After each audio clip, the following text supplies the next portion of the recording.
プレーオフステージです。ルヴァンカップタイトルに向けてここで敗退するわけにはいかないという強い思いがあると思うんですが、そのあたりいかがでしょうか。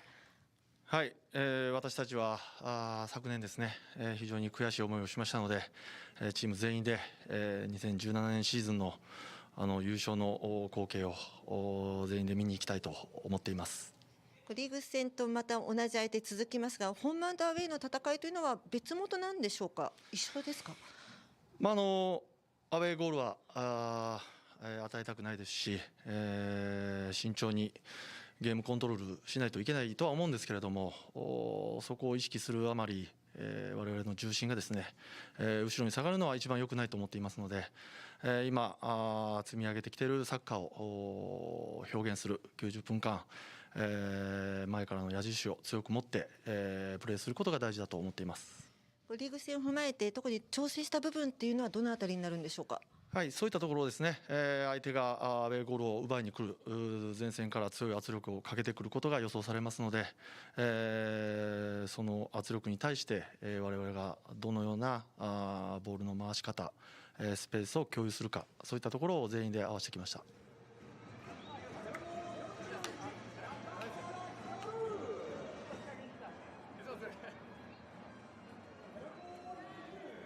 後半になったらちょっとまた背番号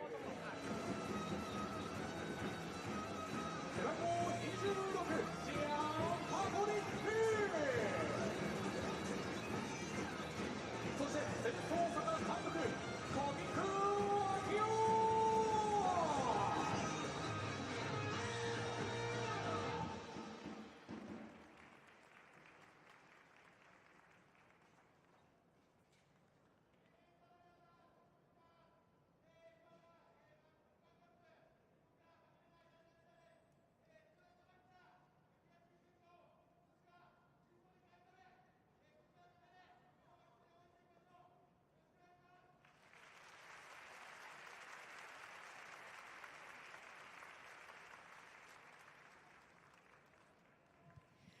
1週間前のリーグ戦では準備したものが出せなかったというお話されましたが、今日その部分どんなところを表現してほしいんでしょうか。もうその、課題が出たところを取り組んで天皇杯も戦いましたし、そういうところを出していけるかどうかというのは今日も話をしているので、詳しくは言えないですけど準備したものを出してもらえたらなと思ってます。選手は試合の入りからしっかり前から行くということをおっしゃってましたが、このあたりは共通意識としてお持ちなんでしょうか。前から行くというか、相手を見てにはなりますけれども、自分たちのストロングではあると思うので、そこでプレッシャーをかけたりするのは、毎試合あるので、今日もそういう形になればいいなと思います。ホームアンドアウェイの戦いについてはどう捉えていらっしゃいますか。戦う前はあんまり考えてないですし、1試合の中でアウェーの戦いですけど、残り5分とか10分になってからの考えることだと思いますし、第2戦で考えることなので、今日に関して今の時点で考えることはあまり、勝ちに行きたいなっていうふうに思ってます。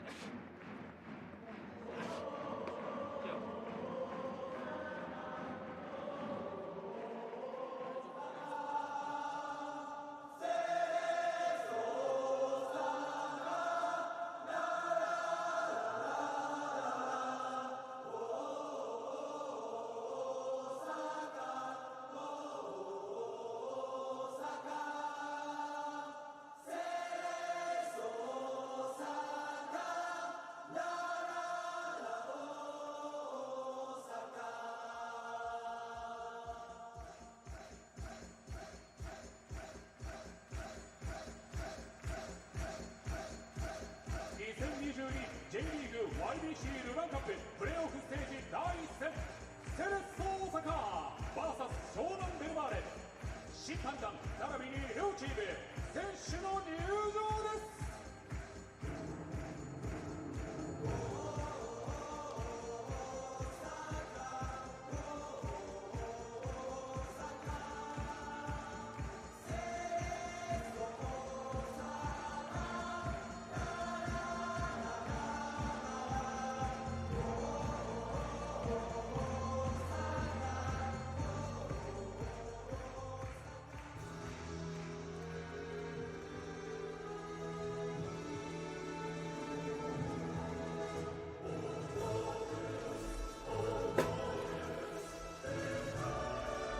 Wherever you are in the world, good evening, good morning, good afternoon. Welcome along to the Yodoko Sakura Stadium for Cerezo Osaka versus Shonan Bellmare in the YBC J.LEAGUE Levain CUP playoff stage.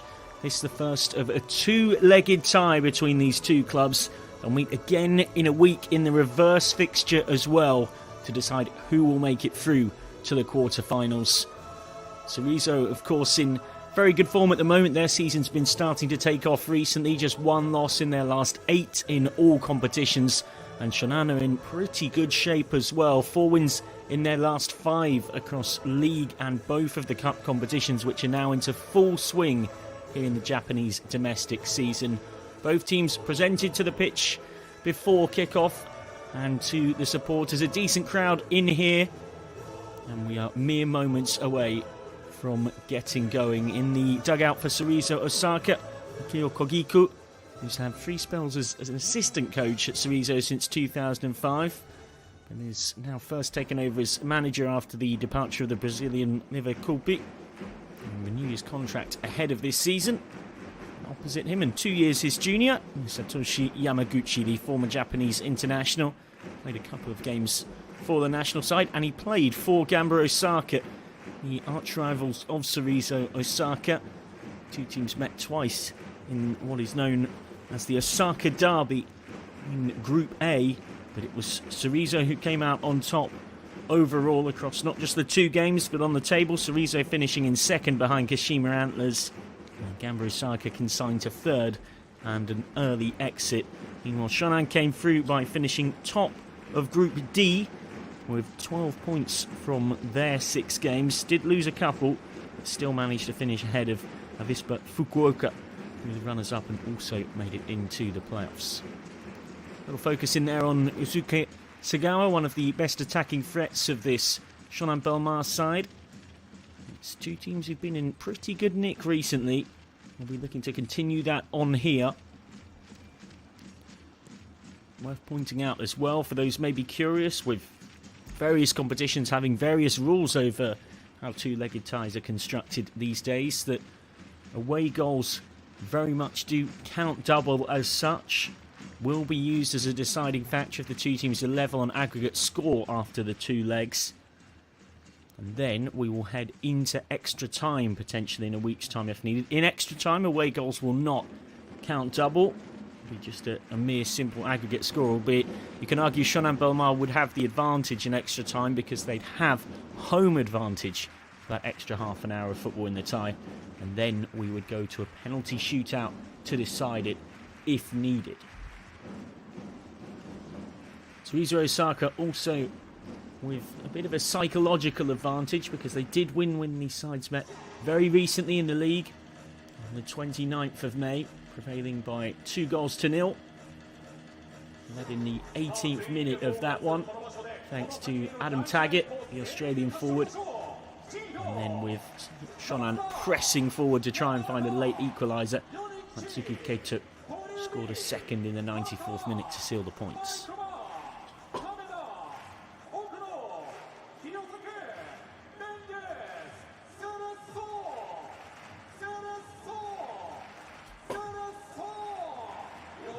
All ready to get underway then, and it is Shonan who are in their changed all-white strip with the light green trimmings.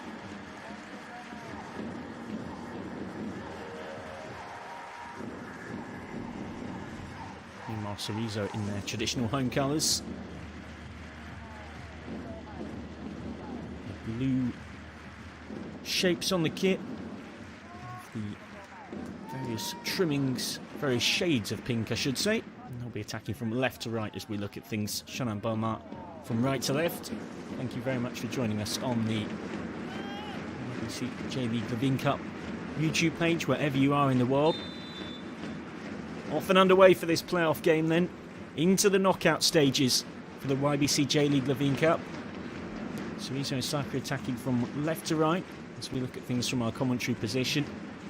Shonan Bellmare attacking from right to left. Shonan giving him as winners of Group D. Cerezo Osaka as runners-up of Group A. Both teams seeking a spot in the quarterfinals. seeking to put themselves in a dominant position ahead of next week's second leg.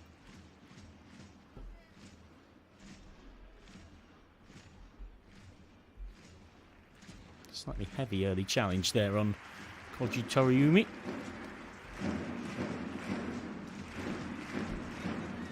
Focusing on Tsuke Segura before kickoff, not necessarily the kind of impact that he or his teammates would want to make. Matsuda wins the throw. Drums getting into good use here already. You'd expect nothing else. It's a game that there's been plenty of anticipation building up towards. It's a lovely day for it as well here in Osaka. It is 29 degrees, about 40 degrees in terms of humidity, so it's not too humid, but it's plenty hot. I understand as a result there will be relatively regular water breaks through the afternoon, managed for player welfare, of course. Nice turn by Kiyotake. Back with Jonjic. One of the rare non-Japanese players on either side today. Ante Jonjic. Teams have to be very judicious over their use of their foreign player slots. He's almost played his way into a bit of trouble there. Managed to win the goal kick. That was a bit harum-scarum from Cerezo Osaka at the back. And the Croatian Mate Jonjic. Nice little slip ball in behind. Marginally heavy touch. He ended up playing his way into trouble, and he's trying to play his way out of it. Nicely taken down. It's a very good turn as well. Good work from Bruno Mendes, the Brazilian. That is something he will offer. Skill and physicality with his hold-up play. Something that he can be counted on for.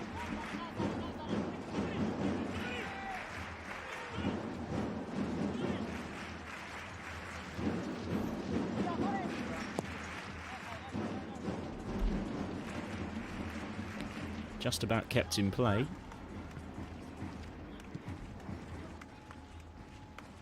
And they've managed to keep this alive here.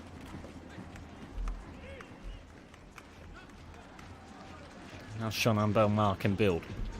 Nice touch inside from Takahashi. Very cleverly worked, and an even better touch from Elyounoussi. Jonjic is there to sweep up, for now at least. Oh, Shonan appealing for a foul there. And Yonemoto, nothing given.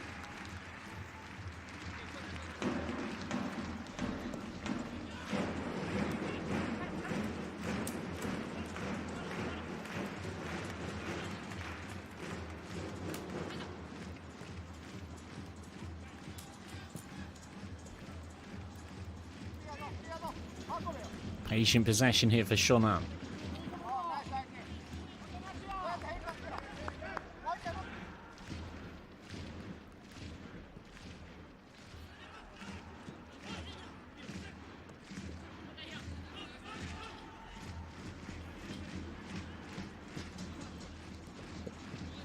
Really well worked move this.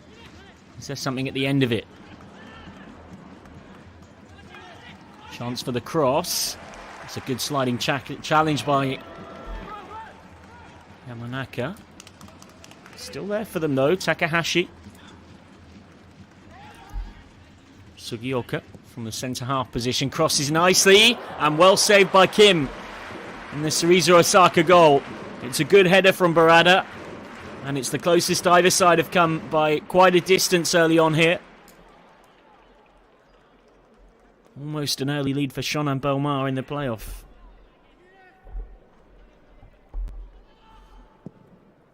For those unfamiliar by what exactly I mean when I say the playoff stage, we've had the group stages, 4 groups.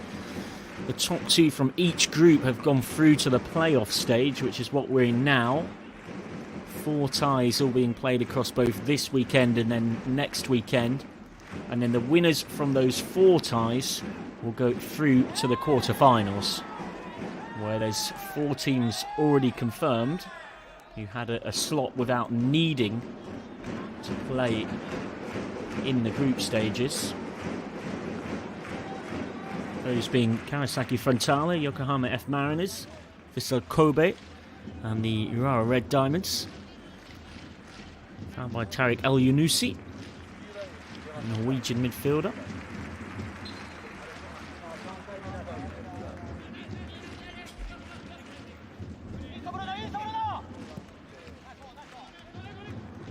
Generated by Sugioka. Well won. That's a really good interception to launch something from Akuno. And Cerezo Osaka will have their first corner of the game. Immediately the decibel level predictably rises here in the Yodoko Sakura Stadium. Shonan Bellmare fans behind that goal, hoping they're not about to see their team go 1-0 behind. Up comes Jonjic from the back.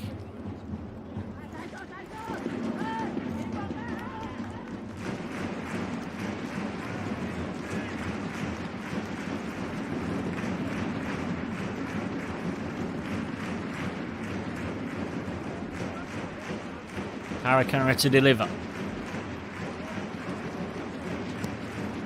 And it comes. Well dealt with initially by Shonan.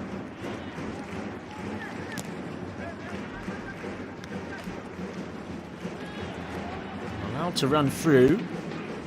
Eventually dealt with.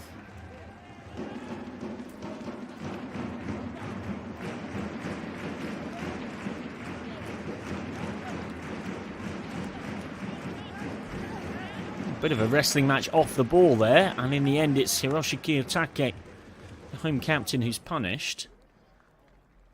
Appeared to give quite a push in the face as well here of his marker,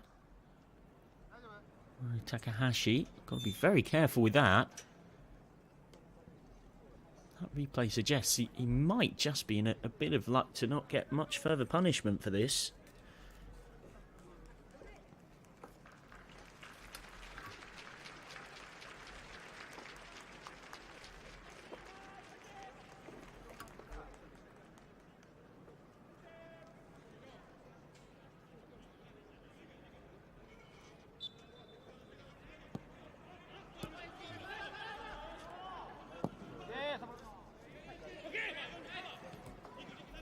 Nicely taken down. Now what can Shonan build? Certainly weren't short of goals in the group stages. Found 9 across their 6 games. Nudged back to Shin Hyun Kim.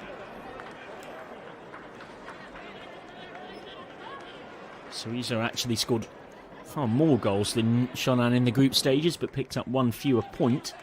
Cerezo scoring 14 to Shonan's 9.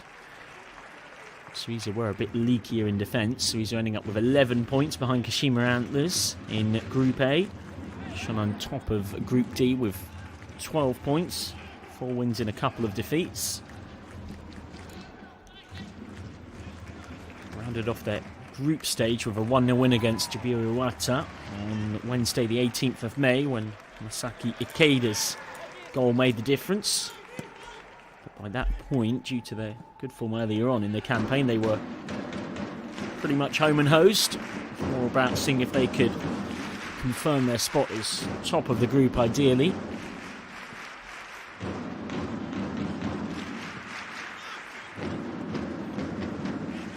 Forward by Yamanaka. Comes back for Ahashi. Off the ball collision. The referee says play on.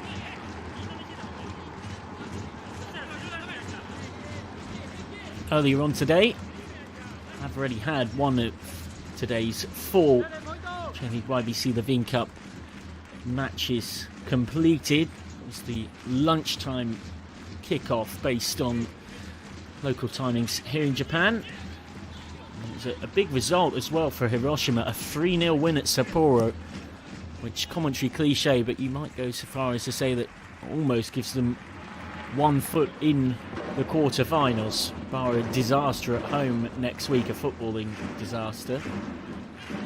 Goals from Shunki Higashi, Junior Santos, and then Santos again late on. Put them in total control of that tie. Meanwhile, at the same time as us, another 4 p.m. Japanese time start. Nagoya, of course, the defending champs, are up against Kyoto Sanga. It's 0-0 with almost a quarter of an hour gone, and then kicking off just after both these games finish in the evening time game. It's Avispa Fukuoka versus the Kashima Antlers, who finished above Cerezo Osaka in Group A.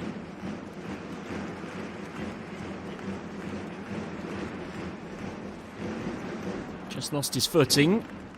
Really well there, a little bit of crab football to keep it alive.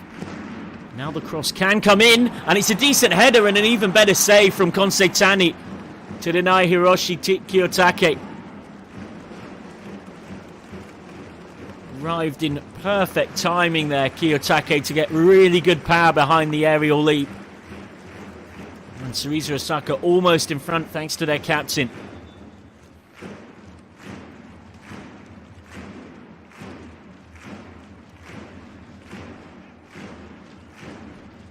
He is known from that number 10 position, as number 10s so often do, for being such a threat in and around the box in terms of the timing of those late runs.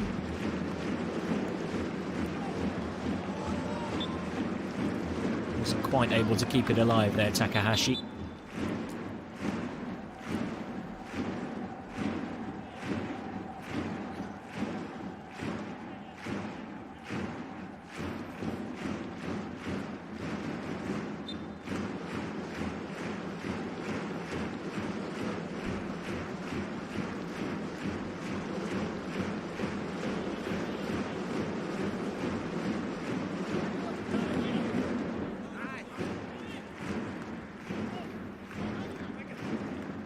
Physical tussle, and well, he's pointing to the ball, Tarek El Yunusi, but he flattered the player from behind though in the process. Very unlikely to get any decision in your favour when you've done that. Hiroaki Okuno down.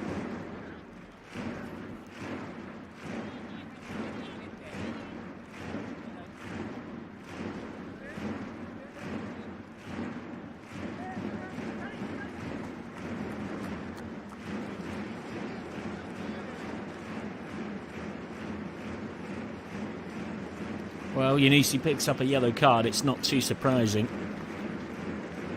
As I mentioned, we're in an era now in terms of how tackles are viewed, where even if you do get the ball, which and really it was a very clumsy challenge, still likely to get not just penalised with a foul, but potential further punishment with a card as well. And rightly so, given the danger that can cause to opposing players. Set piece chance for Cerezo. Remember, they almost scored from that cross from the left a few moments ago. Arakara to deliver. Too close to the keeper, and Konseitani flapped at it a bit there. Wasn't the best bit of goalkeeping, it has to be said. He misjudged the trajectory of the ball, and he was lucky that Cerezo Osaka didn't have someone coming in at the back post. Otherwise that could have put the home side in front.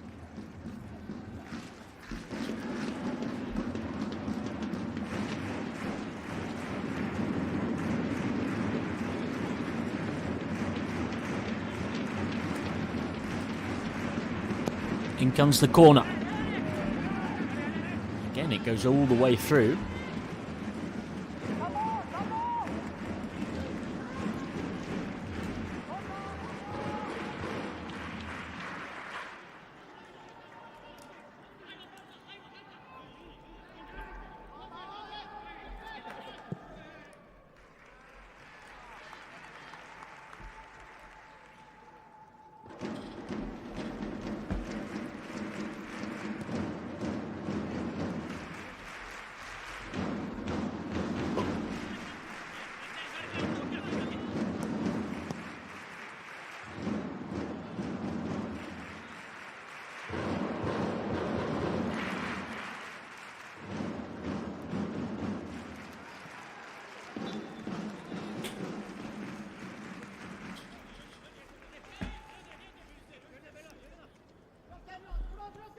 Long throw flicked on, but to no one.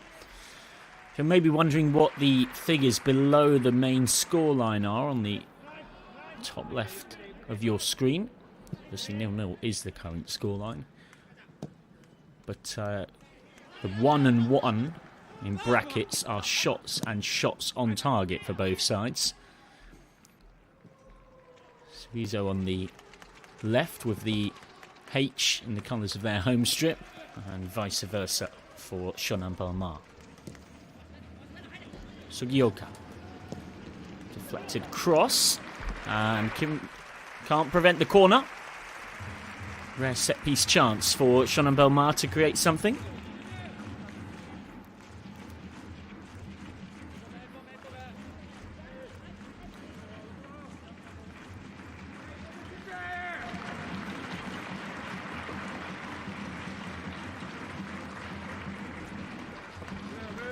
Plenty of away support, plenty of travel.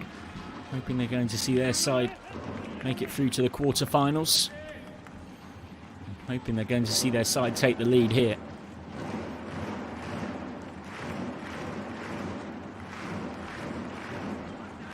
Cerezo fans making themselves heard too, though.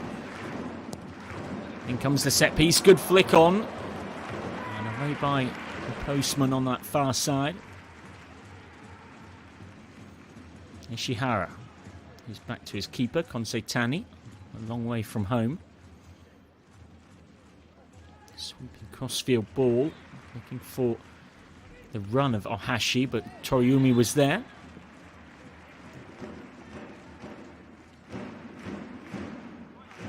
Foul on Hirotaka Tameda.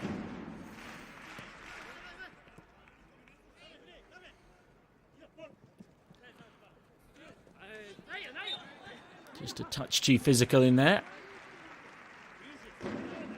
Hirokazu Ishihara penalised by the referee for today, Asuya Ueda, who regularly takes charge of matches across the top 2 Japanese league divisions, as well as the YBC J.LEAGUE Levain CUP. In fact, the last YBC J.LEAGUE Levain CUP game he was in charge for was Gamba Osaka's 2-0 win against Oita Trinita on the 13th of April. I'll hope that that's not an omen, to say the least. The Cerezo Osaka fans, given their big rivalry with Gamba, of course. Nicely chested down, and he's got inside of his man. It's great work from Tameda. Floated cross, just about away by a combination of Sugioka and Takahashi, in the shots harmlessly wide.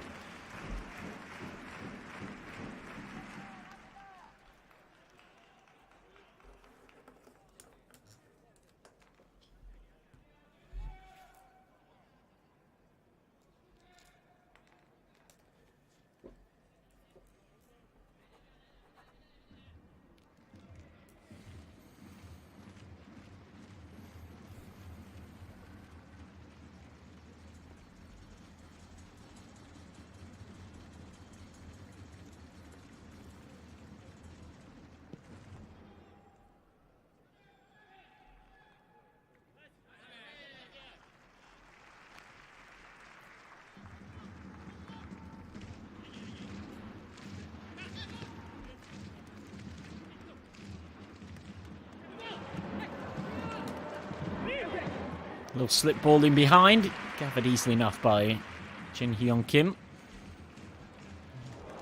Let's see what Zuke Sagawa was trying to do. Opportunities for Cerezo on the counter here. Shot, speculative at best. Would have been a sensational goal to score from there. Taka Tameda, he's already got a couple this season.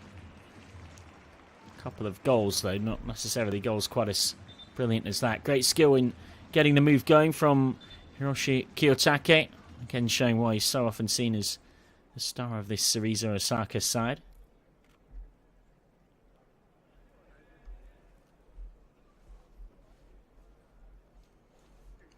nicely slipped through by Kiyotake.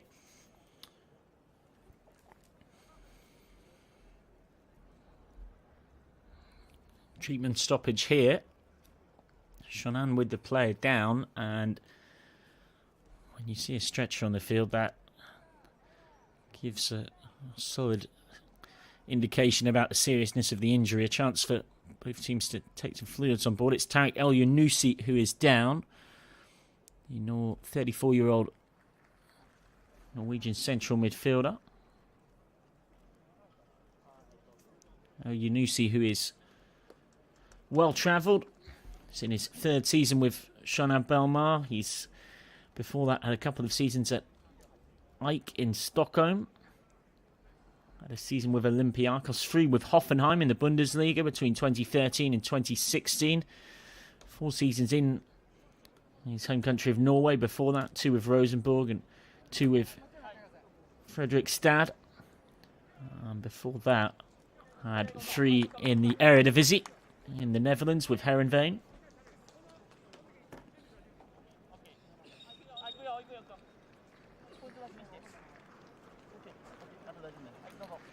Early substitution here then.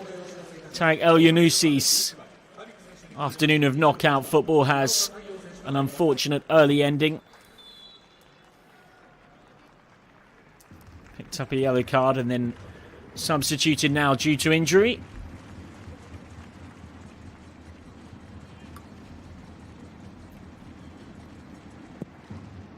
And Koze Nakazawa comes on in his place.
Matsuda.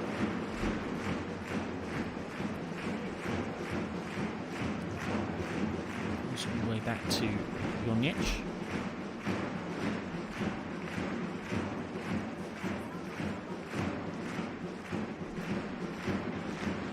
Midway through this first half.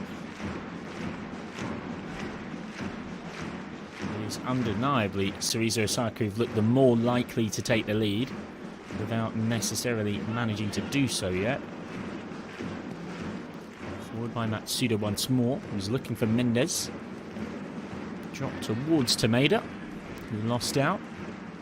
And that's a foul from Jonic. Touch too physical from the Croatian, who didn't get the ball. Neither player did, but Jonic was in pretty fiercely here. Led with the elbow as well, which was probably what led to the wrath of referee Masuya Ueda.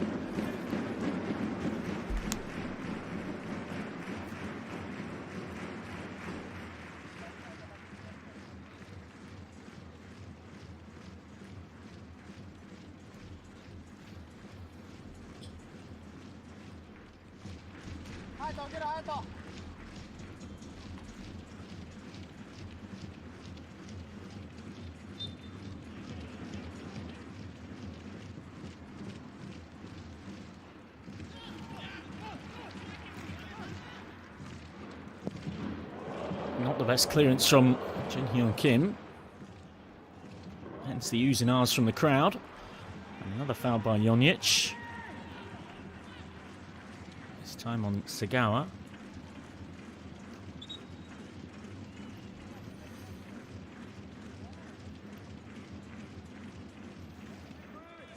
There didn't seem to be a huge amount of contact in that. Might have been a bit of a soft one, but there was just enough of a nudge in the back Jonic for Sagara to win the free kick, and Kim has to set up his defences.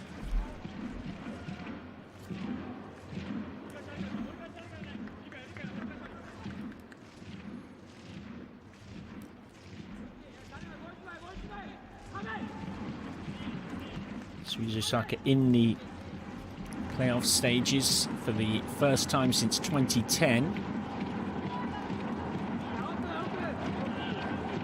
Pardon me, meant to haven't failed to qualify for the playoff stages since 2010. Of course, were runners-up last season. So often regulars at the sharp end of this competition. They're about to go behind here.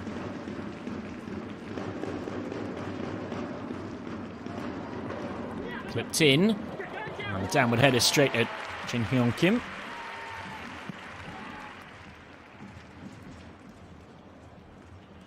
Sent pretty aimlessly forward, straight to his opposite number, Konsei Tani.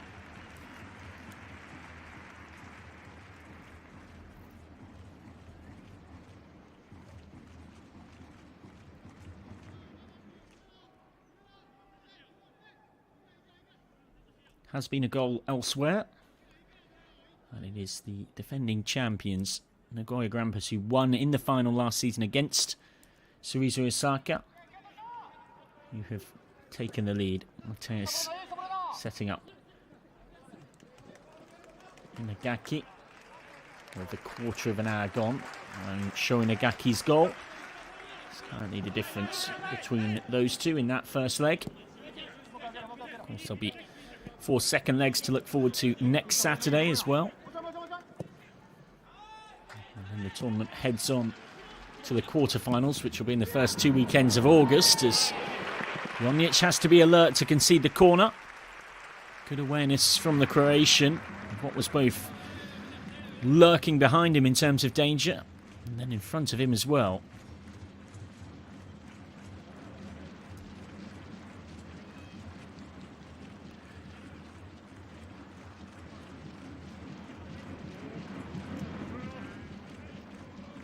Those quarterfinals on the 3rd and 10th of August, the semi-finals on the 21st and 25th of September, and then the final on the 22nd of October.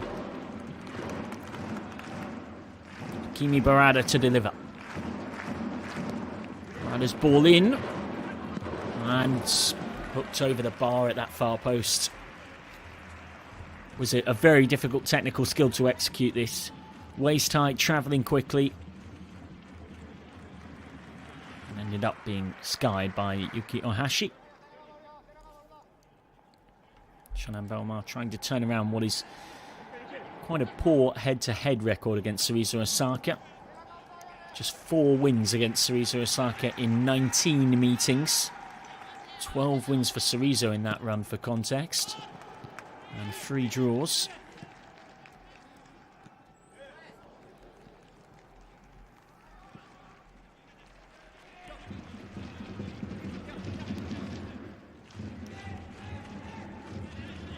Should be said as well that these sides have had very contrasting league seasons recently, albeit Shonan Bellmare have been showing signs of improvement in recent weeks.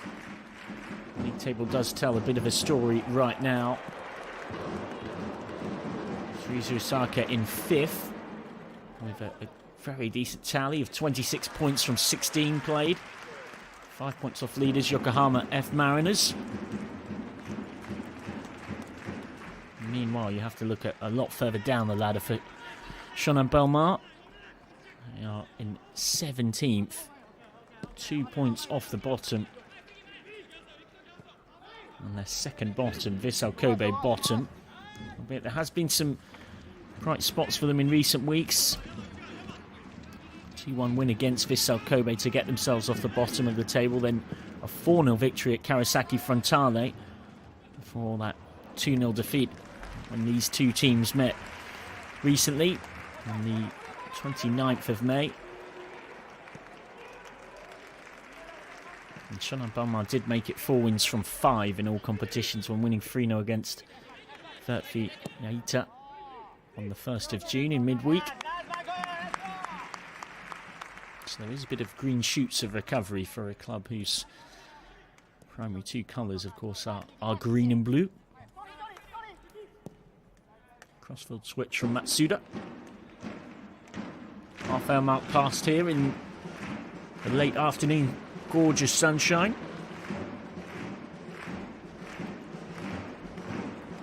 Forward by Jonic, too much on that though.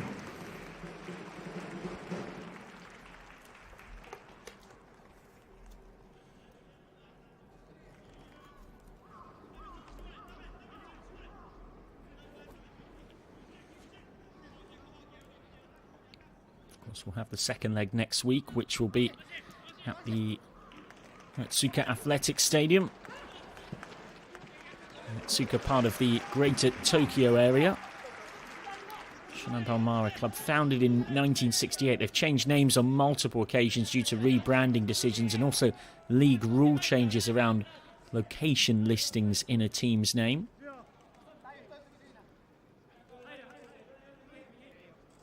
Continue to bounce often between the top two divisions in recent times, but they did win the YBC J.LEAGUE Levain CUP in 2018, which was a surprise to say the least. Nice finish in the J.LEAGUE, was 5th in 1994 in their first season. More often than not in recent seasons have been fighting against the drop. Finished 16th in 2021, 18th the season before that, 16th the season before that, and in the year where they did win this competition, they finished 13th.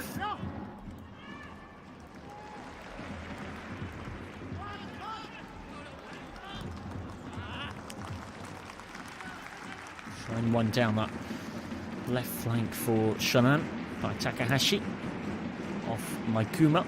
That's an important battle. Maikuma already has 4 goals in all competitions this season.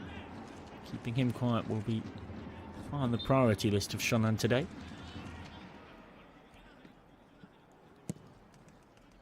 Forward by Takahashi.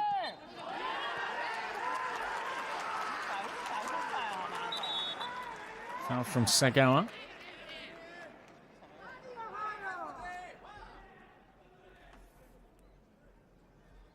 Referee Masuya Ueda just calming things down. There's been a real running battle between Izuka Sagawa and Mate Jonic.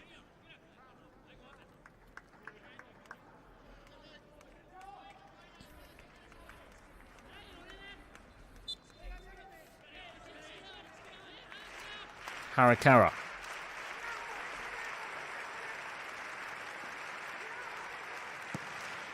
Decent ball in from Harakara. An even better header, and Cerezo Osaka lead.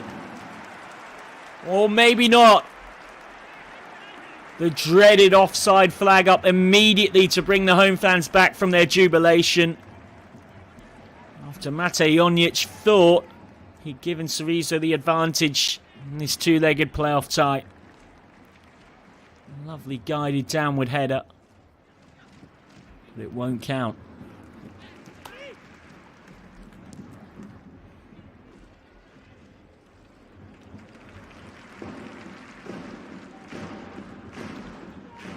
Might not count on the scoreboard, but it certainly gives all the more incentives for the home fans' drums to kick in even louder in support of their side. Now, a team have not given them a goal so far, but they've definitely given them plenty to believe in. Not least from Jonic there, but they've looked the more likely. Hiroshi Kiyotake forced a good save from Konsei Tani earlier on with his header arriving late into the box. Intercepted by Matsuda. Gives it away though.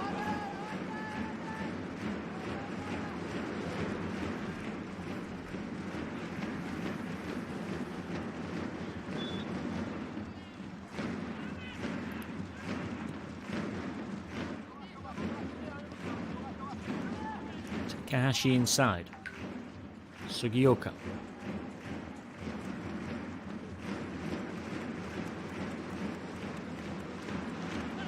Lovely little ball in behind. Crossing chance. Cut out by Okuno. energetically worked forward by Cerezo. Do well to maintain possession. That was a bit of a pressing trap set by Shonan Bellmare in there.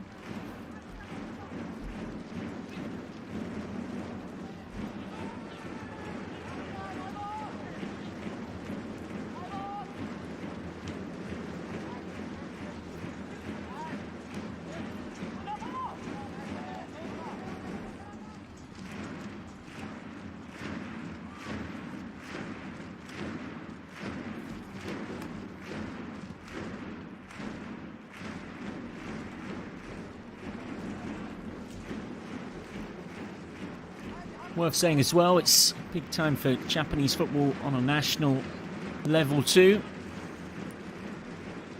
Japanese team behind the scenes working very hard on preparations for the Men's World Cup in Qatar later this year. The draw's been done, and you may or may not already be aware, but Japan have got a fiendishly difficult group. Of all the groups they could have got, they're in with Germany and Spain, and then one more qualifier has yet to be decided. They'll face Germany on the 23rd of November. That qualifier 4 days later, and then Spain on the 1st of December. So a double dose of European difficulty on the Japanese national side. You've already qualified as well for the 2023 AFC Asian Cup. They were runners-up 4 years ago, losing 3-1 against Qatar in the final in the UAE. They'll be looking to get their crown back and win the Asian Cup for the 5th time in their history. The most successful team in that competition. Qualified pretty emphatically, as you might expect, given they're a powerhouse in this part of the world. 8 wins from 8 in qualifying, scoring 46 and conceding just 2.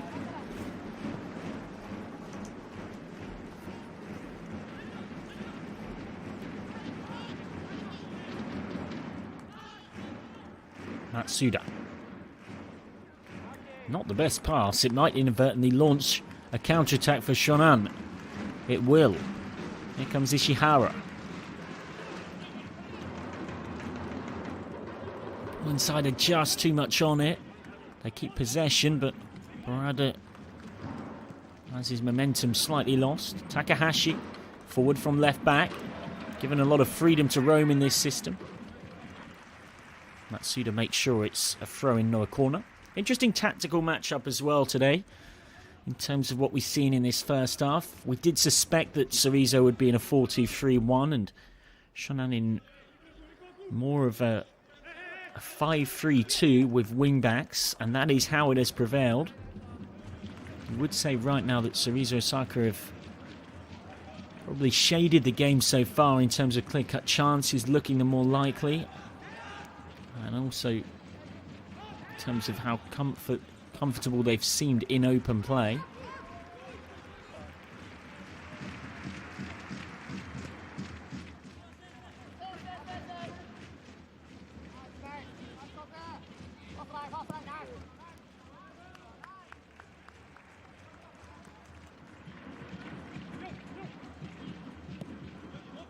Jonic.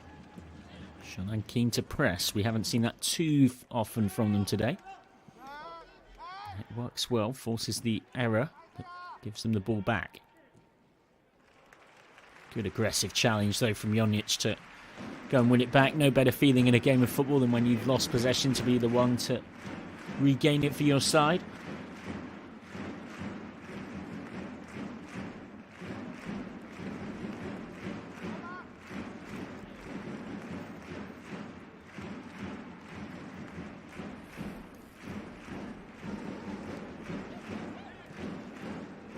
Shonan looking to make it through to the quarterfinals, having been knocked out at this stage last season, 4-2 on aggregate by FC Tokyo. Wellington scored for them in a 1-0 away win, and that was what made it all the more heartbreaking. Having got that away win in the first leg, lost 4-1 at home. That was what eliminated them. Desperate to avoid a similar fate next week in Hiratsuka. Do have a bit of positive head-to-head history with Cerezo Osaka in this competition in the knockout stages. So they beat Cerezo Osaka 5-2 on aggregate in the quarterfinals 4 years ago. And then went on to win the competition that season through Daiki Sugioka's goal in the final, which proved to be the only goal of that game.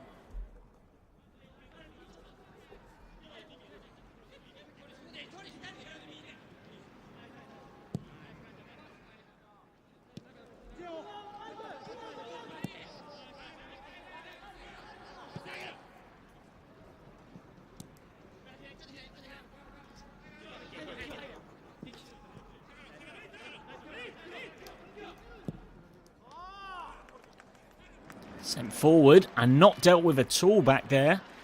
Well, he gets away with it in the end, Hayato Fukushima, but that was not particularly convincing to say the least. In the end, the press from Cerezo Osaka is a touch too aggressive. All getting a bit silly now as Bruno Mendes tries to slow down the restart by theatrically holding the ball for an extra 10 seconds. Just one of those little things that players will do to try and give their team any advantage possible.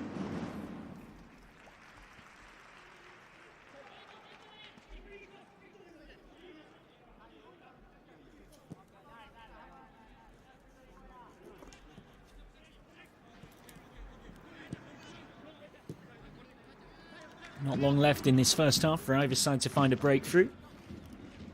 Remember, of course, this one of 4 games going on across today. 2 going on right now. The other one elsewhere features Nagoya Grampus, who beat Cerezo Osaka in the final last season. And there's been... I'm hearing reports of a series of moments of real high drama there, because Kyoto Sanga have had Sota Kawasaki sent off in that first leg. So Nagoya are not just 1-0 up now thanks to that goal from Sho Inagaki earlier on. Kyoto Sanga are really in trouble now because they're down to 10.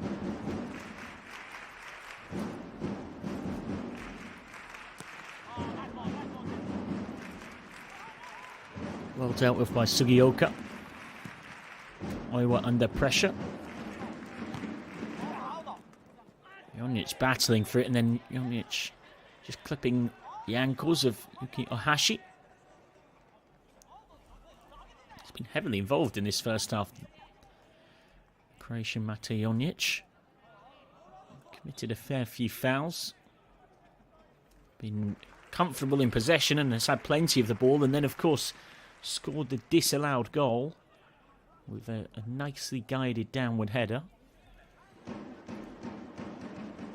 Seems to have a little bit of cramp there, that might suggest.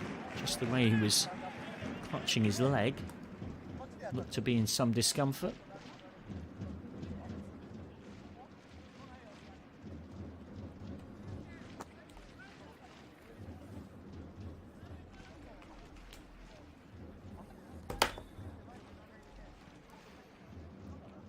Jonic needing a bit of treatment here.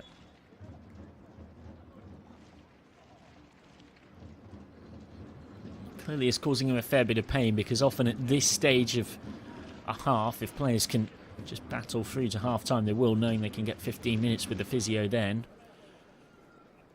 But Jonic actually, despite committing the foul himself, appears to have come out the wrong side of it in terms of potentially picking up a knock.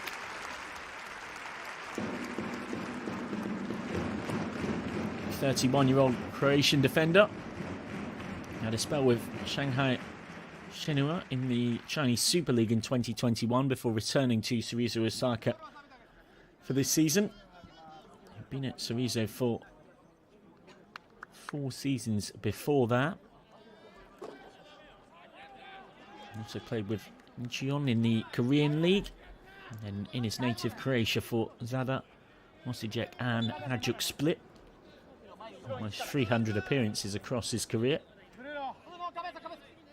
at club level.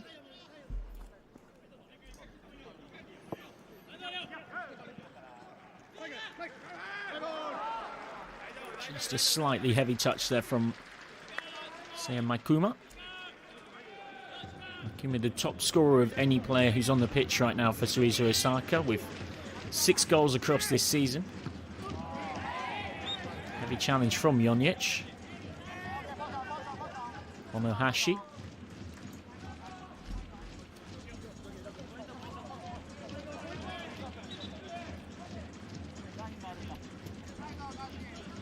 Into the second minute of the 2 added on. Both teams coming off home success in midweek in the Emperor's Cup, albeit with much changed sides, as teams often do for the early stages of that competition. Shonan winning 3-0 against Yaita. Goals from Izuke Sagawa, Ryoten Nagaki and Aito Suzuki making a difference. Cerezo 3-1 winners at home against Kansai University. Suki Keito, Bruno Mendes, Kakero Funaki and Masaki Nashimura. 4 scorers in the game.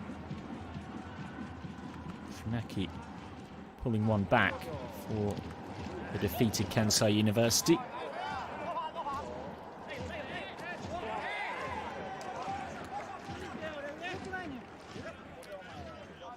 Half-time whistle mere moments away. I would say that Cerezo Osaka have had marginally the better of the half. Mate Jonic's disallowed goal, the closest either side have come to going in front. Both teams will have 15 minutes to rest and regroup and try and work out how to find a breakthrough in this second half. Jonic's downward header in the 34th minute. Easily the nearest either side have come to scoring. It should be said that Hiroshi Kiyotake arrived late in the box with a good, powerful header that forced a decent reflex save from Konsei Tani. But at the break, here in this YBC J-League Levain Cup playoff stage, in the first leg, it is Cerezo Osaka 0, Shonan Bellmare 0.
ここで本日行われましたルヴァンカップキッズイレブンに参加された小学生以下の方を対象とした抽選会の当選者を発表いたします。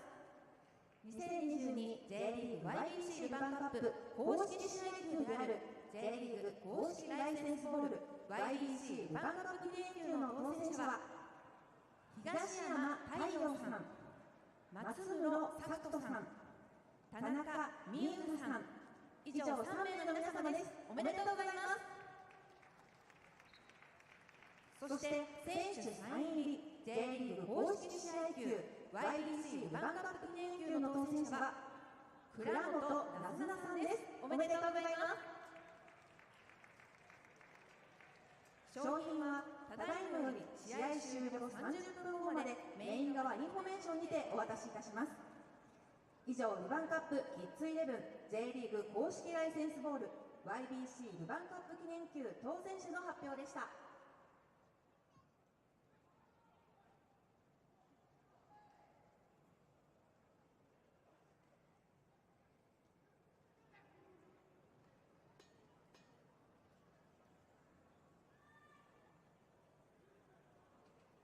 さあ今日はハーフタイム会いたかった素敵なゲストがこのスタジアムに来てくれました。スイススーパーリーググラスホッパークラブ中日所属瀬古あゆです。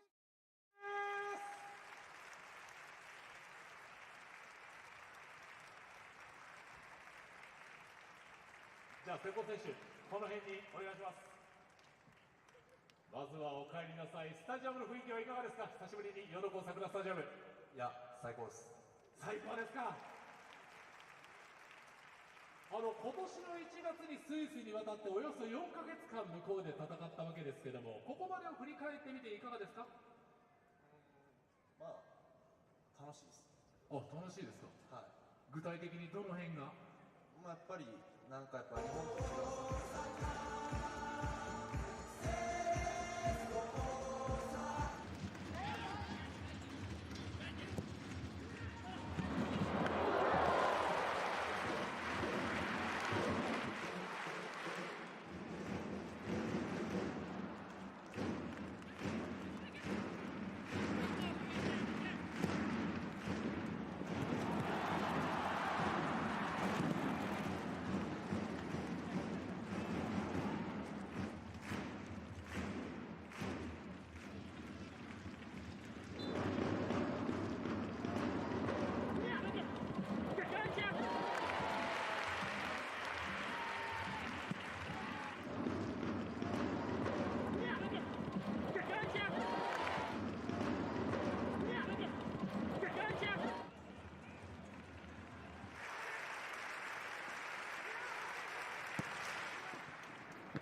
せーので、ソテー。基本です。国産鶏肉桜姫。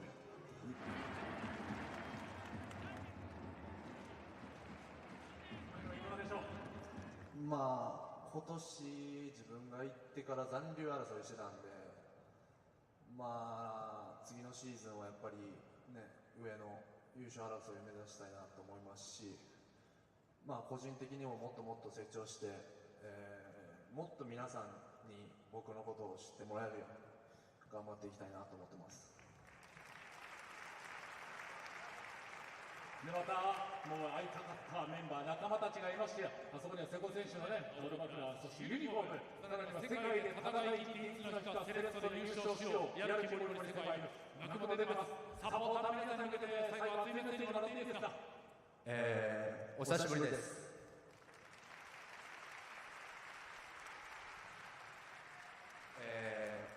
昨シーズン皆さんの前で、挨拶できず行ってしまい、申し訳ありません。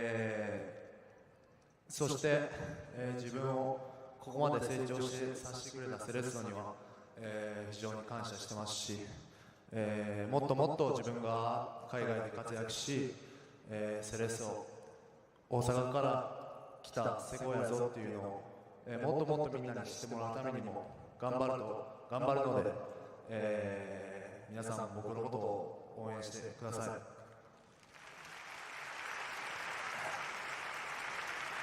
素晴らしい。もう熱く応援したいと思いますから、これからも暴れ回ってください。応援しております。世界陸選手でした。ありがとうございました。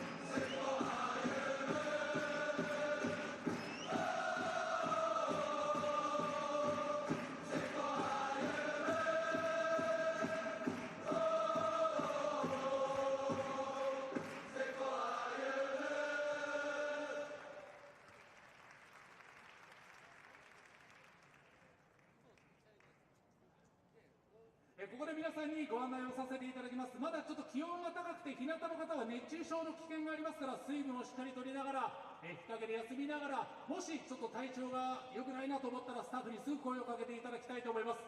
タフな試合になってますけども、後半あと45分、全員でこの大事な一歩をつかみ取るために、後半も熱い応援よろしくお願いします。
Welcome back to the Yodoga Sakura Stadium for the second half of this YBC J.League Levain Cup playoff tie. The first of two legs between these two teams,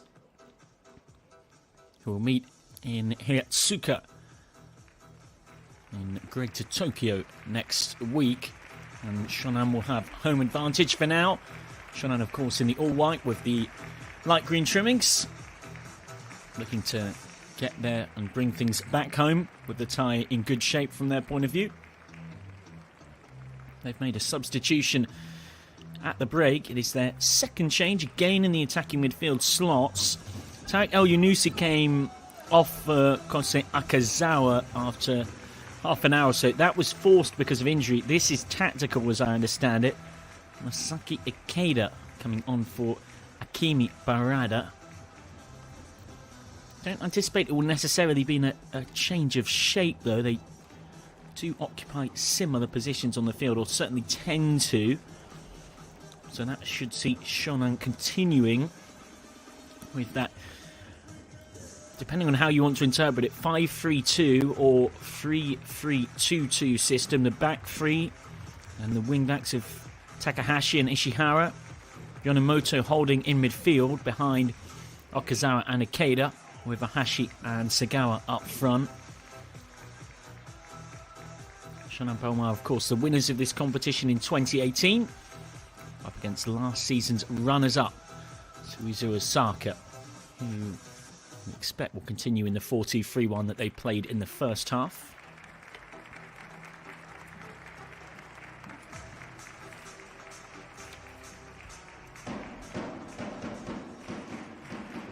And the drums start up again, as they will continue incessantly in this second half in support of Cerezo Osaka.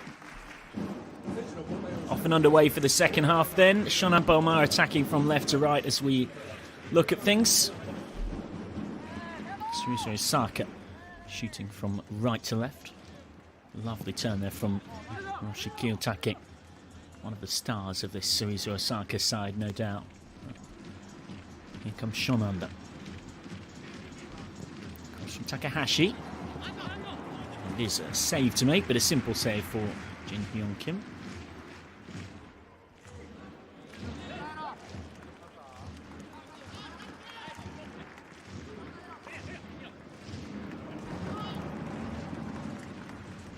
Tameda. Yamanaka.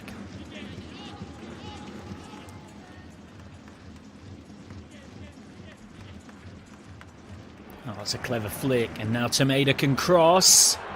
And the header over the bar. That was a decent chance from Hiroaki Okuno.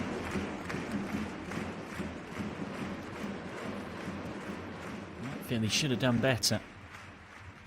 Yamanaka's flick, Tameda's cross. Hiroaki Okuno already with 3 goals this season.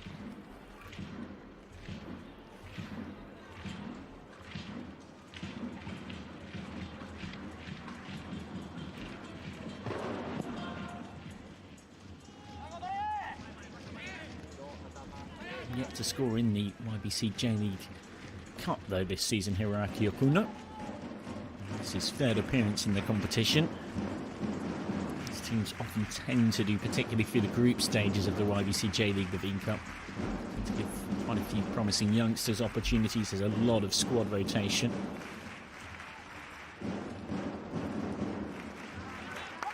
Trying to work an overload there, Cerezo Osaka down the left flank, as they often do, using the 2 fullbacks. Riku Matsuda down the right, and Morosuke Yamanaka down the left. Found by Takuji Yonemoto. His job as the enforcer in front of that back three, as the defensive midfielder.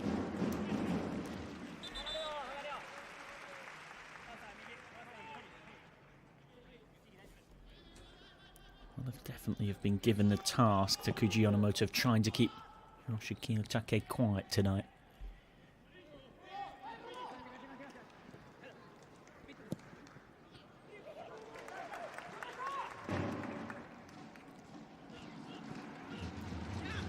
Takahashi.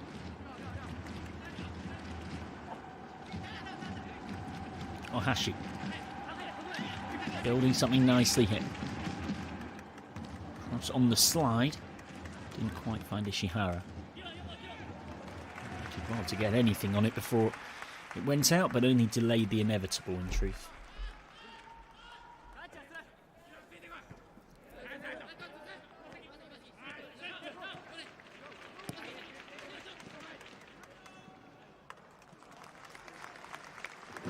First corner of this second half, won by the persistence of Yusuke Sagawa.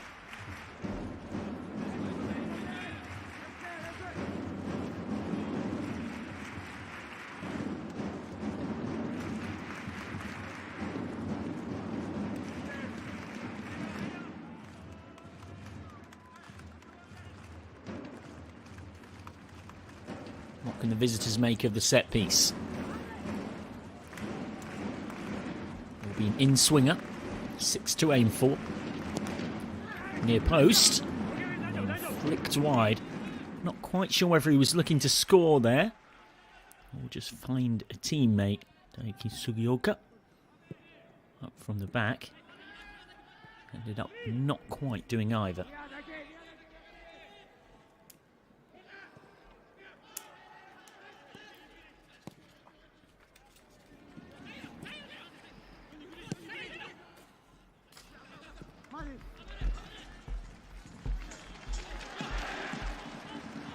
Bit of a mess here at the back from Cerezo Osaka, and smashed over. Trying to give those Shonan Bellmare fans behind that goal something to celebrate. The bright talent Yusuke Sagawa. Yonic just struggled to get it out of his feet for a second, and then Riku Matsuda got his pocket picked. Jin Kim, the keeper, who'd gone short to offer a passing option, had to charge back to his goal.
In comes the cross.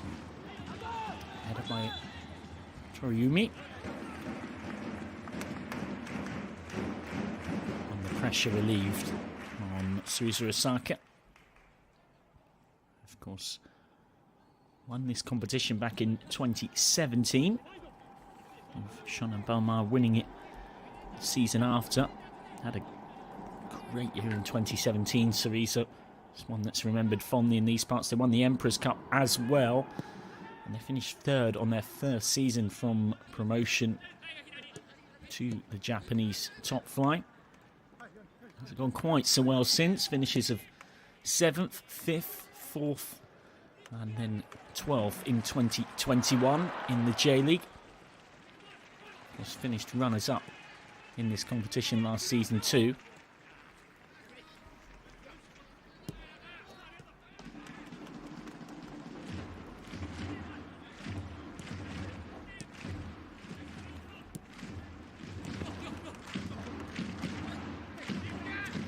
It's a clever little flick.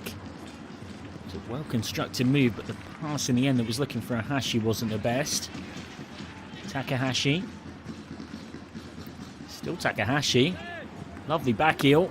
And the shot straight at Jin Kim.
Good persistence again from Yusuke Sagawa. He's making himself a bit of a nuisance, as he so often does for opposing defenders.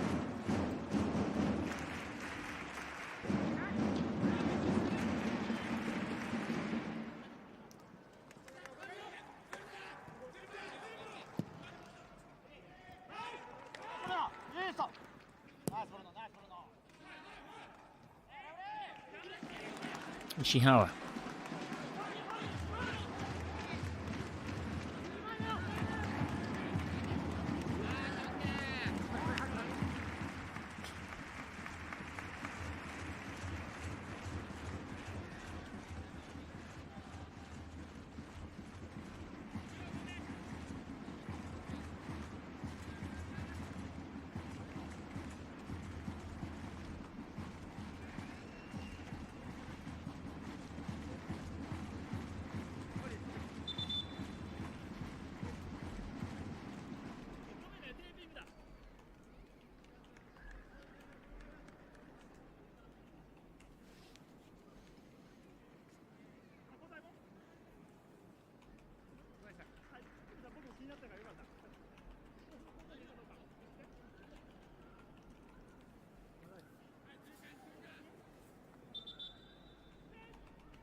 Third change for Shonan Bellmare.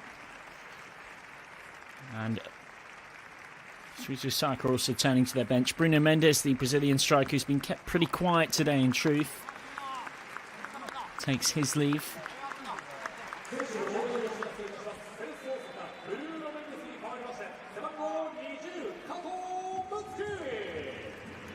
Matsuki Kato comes on in praise of Mendes.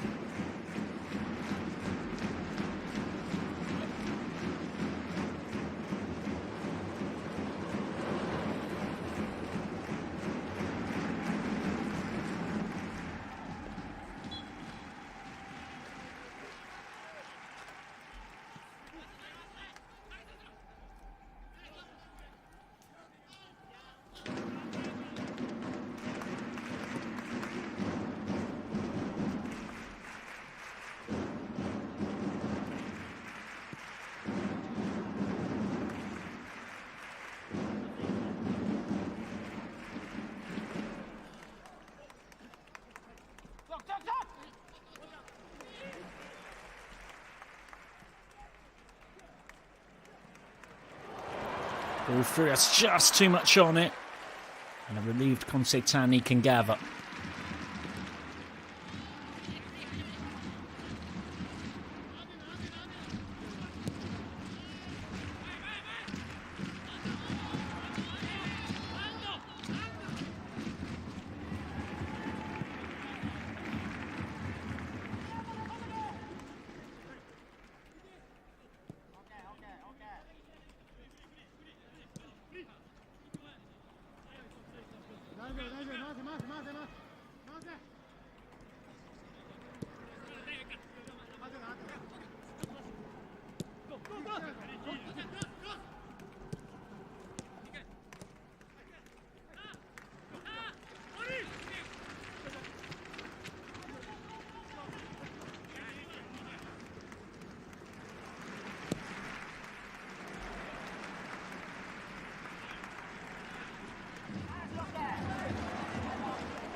Remember, of course, for goalless today, no extra time or penalties to think about in terms of deciding it. That could all potentially be for next week.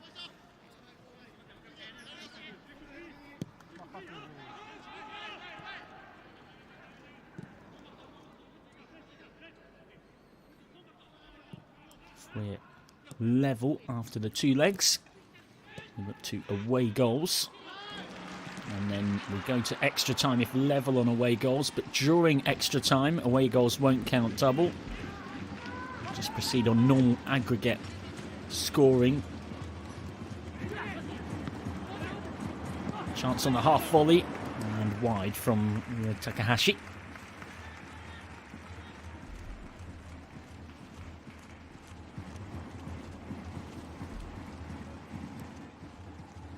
And then if we're level after extra time, we do go to a penalty shootout to decide things. So we could have some nerve-shredding moments next week.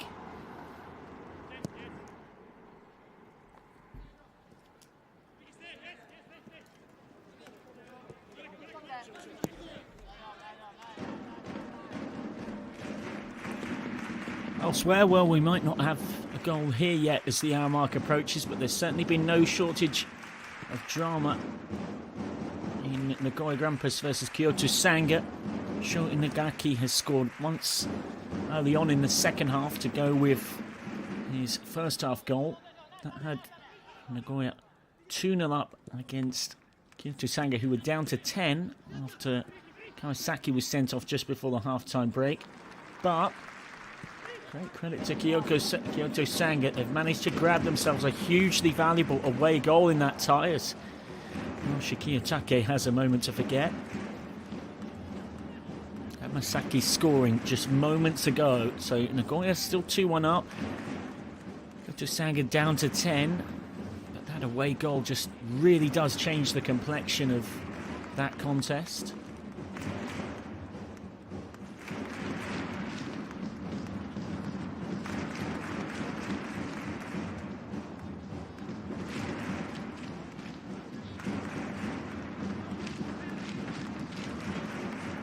Worth saying as well that, of course, Avispa Fukuoka versus the Kashima Antlers kicks off in 40 minutes or so.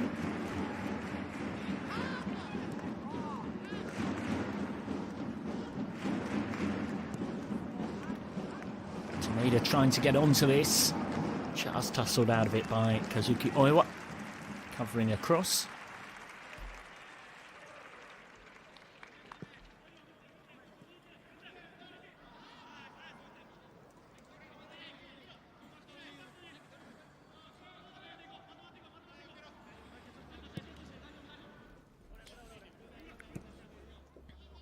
Ishihara.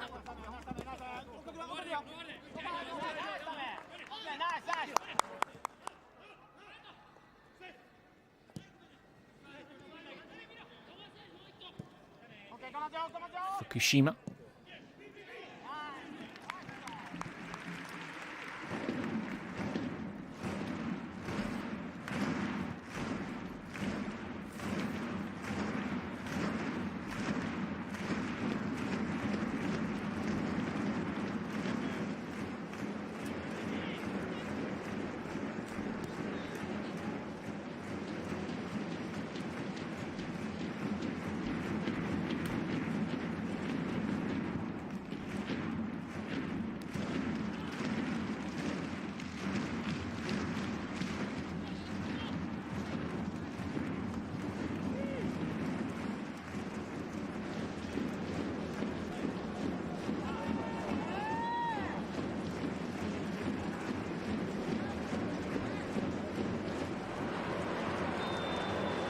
Offside flag up against Matsuki Kato, who was clearly a long way off. Certainly didn't need to be in line for that one.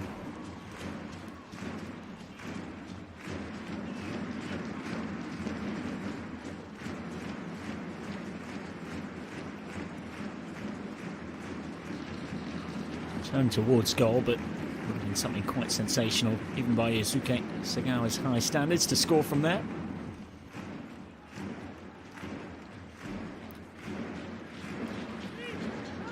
See both head coaches at the bottom of your screen there, just in shot as our camera pans towards this near touchline. I'm sure they will be starting to think about how best to use their benches. We've seen Masaki Ikeda and Okazawa come on in midfield for Shonan Bellmare already, and Matsuki Kato replaced somewhat quiet Bruno Mendes.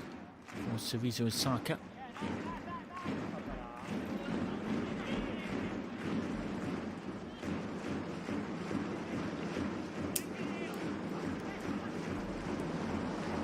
Clever ball in, well dealt with by Oiwa.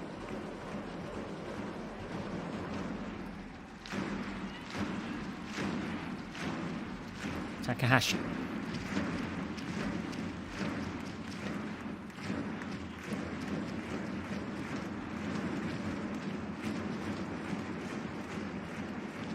Takahashi again.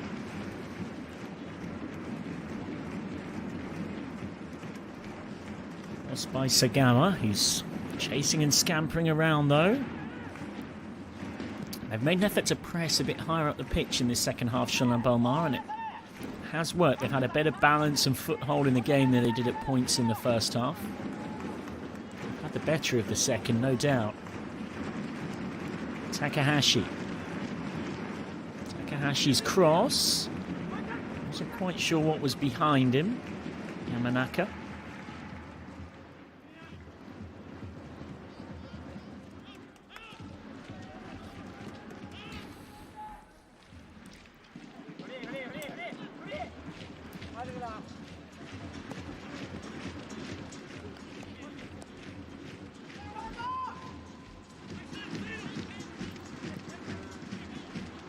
Clip all over the top, beautifully taken down, and the tackle was even better from the Croatian Mate Jonic. Really important that.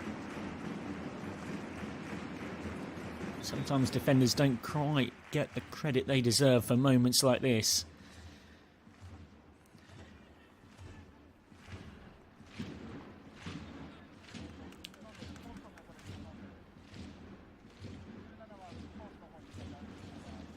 Double change coming. Shuto Machino.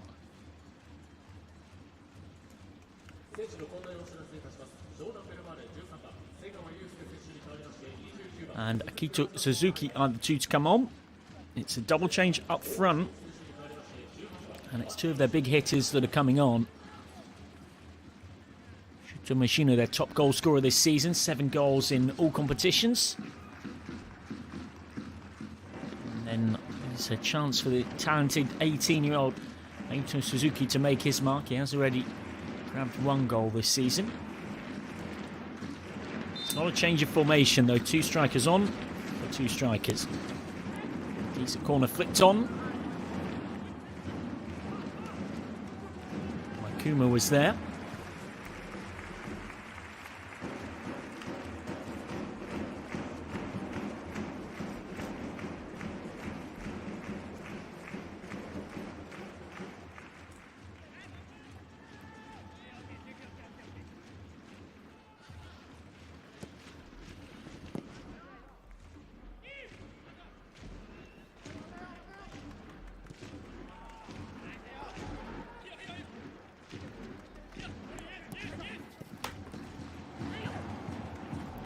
Just a bit too heavy on the touch there.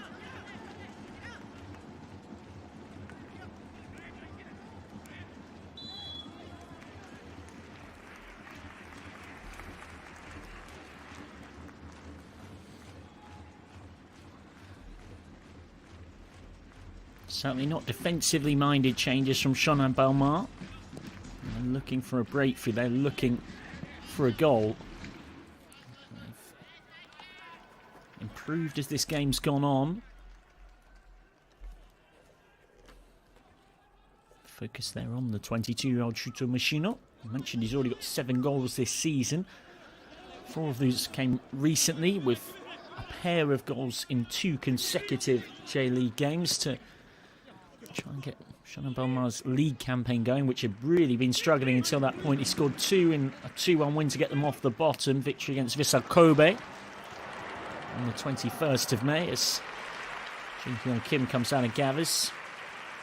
And he repeated defeat 4 days later, a couple of goals in a 4-0 win at Kawasaki. Really, really valuable.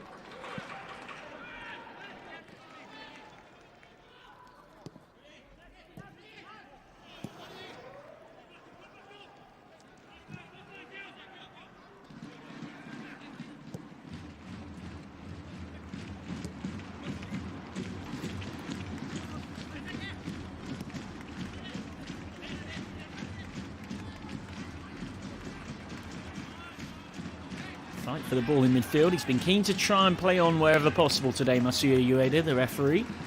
And he does so there. Takahashi will get a second chance. But it's offside that time.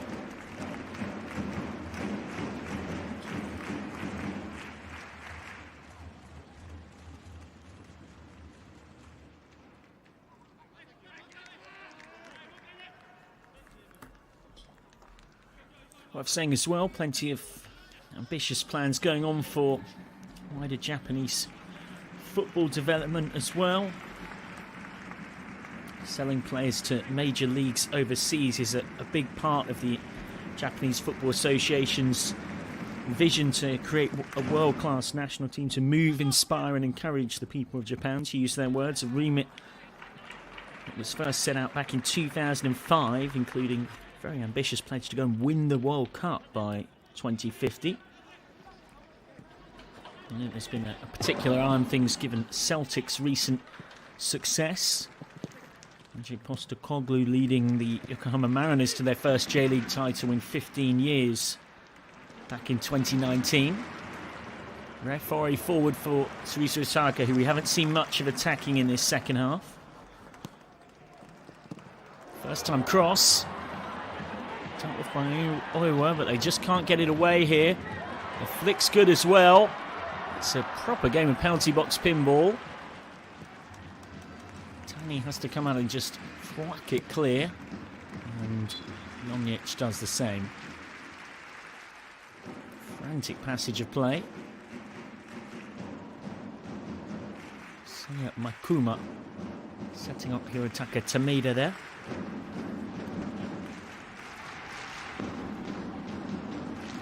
Finish the point about Postecoglou. Of course, it was the Japanese players he brought in that were key to the club's renaissance. I know that the Japanese Football Association have been keeping a close eye on that and hoping they can encourage more stories like that. As Ishiharu slides one in behind, dealt with by Yamanaka.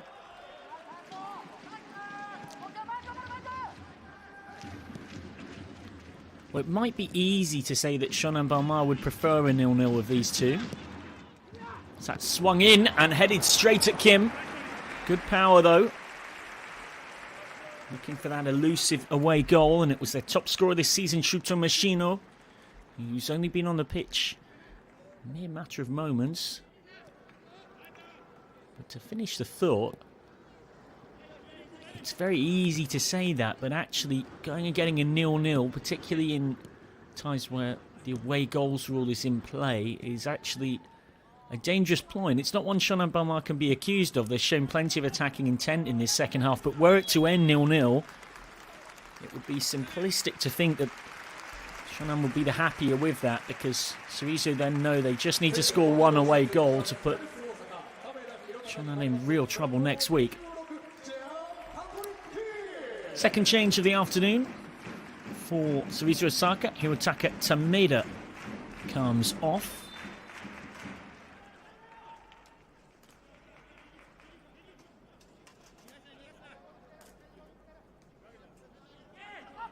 And the Brazilian Sean Patrick comes on. He's certainly a player with the creative capabilities to open up the game and break the deadlock.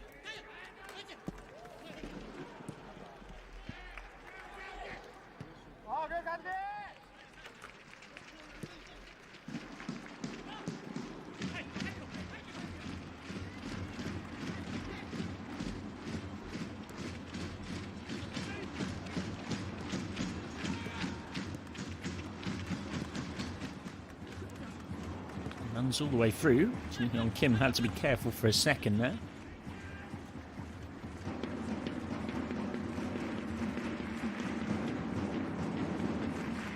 Elsewhere, there's been a couple of really important goals in the other playoff match that's kicked off at the same time as ours.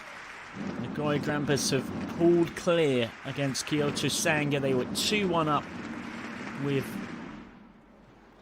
position Kyoto Sanga down to 10 last time we checked in, but the defending champs have now pulled away. Yuichi Maruyama, the defender, and then Mateus dos Santos Castro have both been on the score sheet for them, so they truly are in control of that tie now, 4-1 up. As Sean Patrick can't quite work something. Foul by Yamanaka.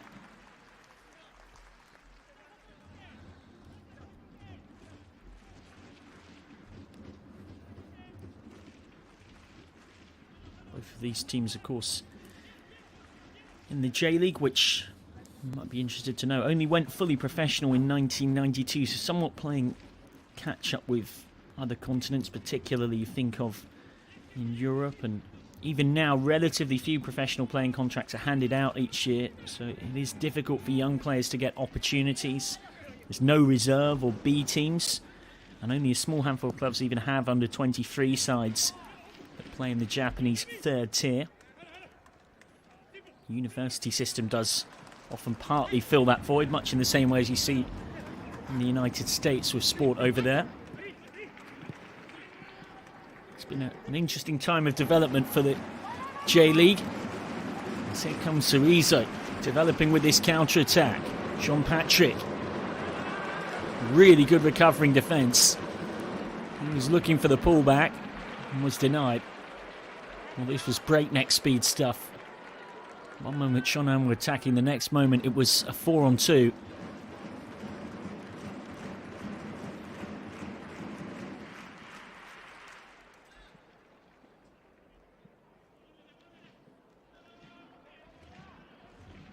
Brilliant committed defending from Hayato Fukushima. And Hirokazu Ishihara, the two covering defenders there, who managed to get back in between them, snuffle out the threat.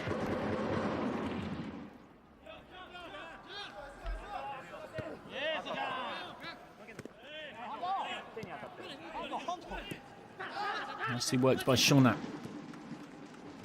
Trying to get Machino and Suzuki into the game, having both just come off the bench. Ikeda. Might be a shooting chance. Instead decided to try and work something, Yonemoto. Now Kiyotake. That's a good ball. The game's starting to open up. There are some tired bodies on the pitch now. Kato. Still Kato. Matsuda. Regulation save for Konsei Tani.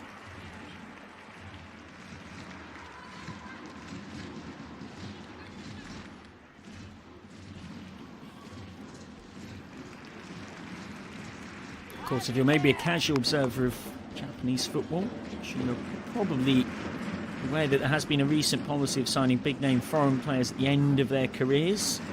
Most notably with Vissel Kobe, who currently find themselves bottom of the J-League.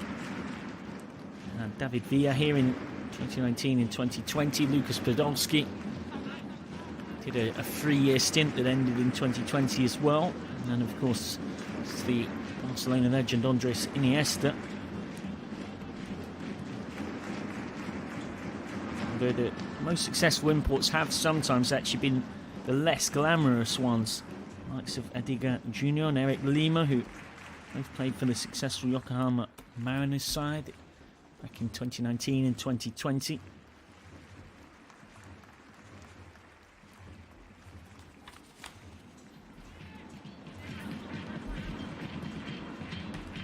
Again, Cerezo Osaka set up to press high, as they often prefer to do under Akio Kogiku, and it's worked nicely. Shot well blocked. Tsukikato denied. Got a sight of goal. Hiroshi Kiyotake is just starting to come into the game in the last 10 minutes or so and helped Cerezo Osaka re-find a foothold after Shonan had started the second half the stronger. Clever cross, and Ryo Takahashi has to make sure at the far post. Ball in from Hiroaki Okuno into an intelligent area. Both sides attacking towards their most vocal support in this second half. Desperate to give them something to cheer.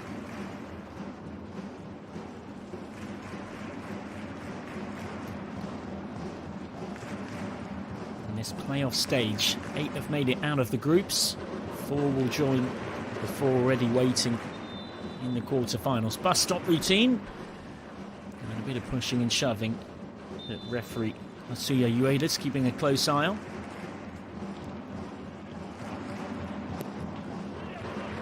Ball comes in. Comes 2-0. Back towards goal. And a slightly heavy touch from Keto. Another change coming. 5th of the afternoon. It's late afternoon. Almost into the early evening now. For Shonan Bellmare, who've certainly not been hesitant to use their bench. Hirokazu Ishihara coming off. In that right wing-back position. Murata Nagaki, the 34-year-old, to come on. Nagaki was on the score sheet in midweek in the Emperor's Cup win against Vyaita.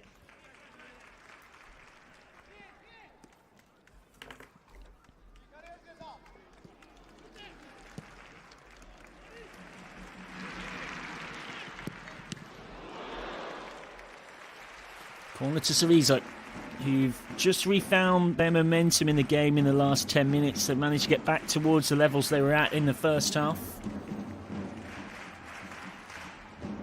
Just flicks off the leg of Takahashi. The Yodokan Sakura Stadium getting into very good voice here in the last 10 minutes. Can either side take an advantage into next week?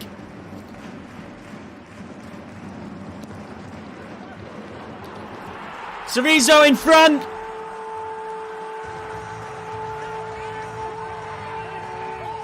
Koji Toriumi with the header. Just inside the last 10 minutes. A perfect header. And last season's J.League YBC Levain Cup runners-up have the lead in this playoff tie. In a game of few clear-cut chances. It's a perfect header from the completely unmarked Toriumi that gives Cerezo the lead.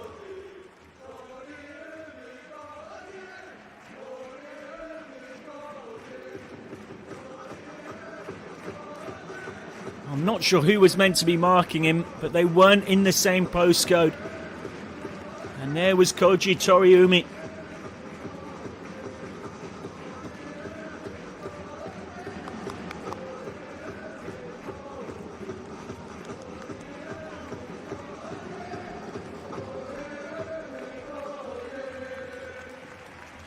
Well, you wonder now whether for Cerezo the mentality switches to just protecting what they've got. Because particularly in two-legged football where away goals are used as a deciding factor, a 1-0 win is much better than a 2-1 win.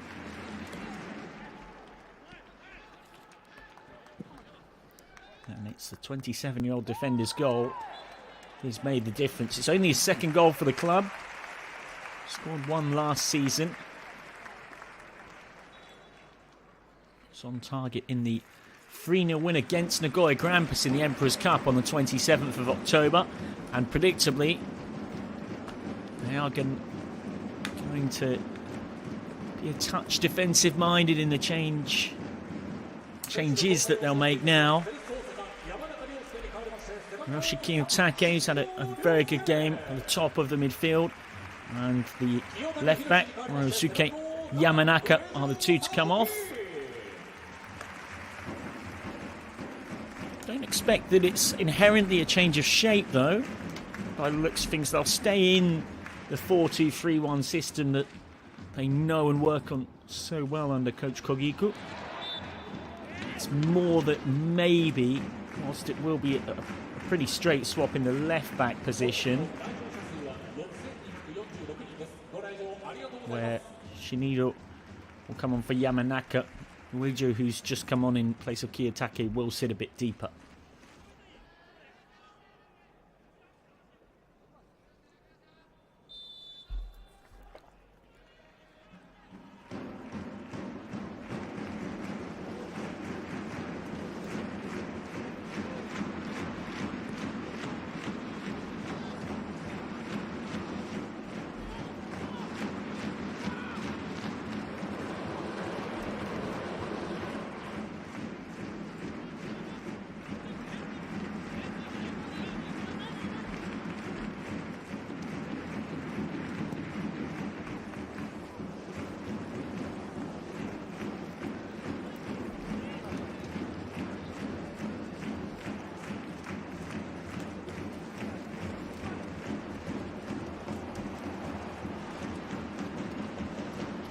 Well, a second goal here for Cerezo Osaka would feel very harsh on Shonan Bellmare on the balance of play.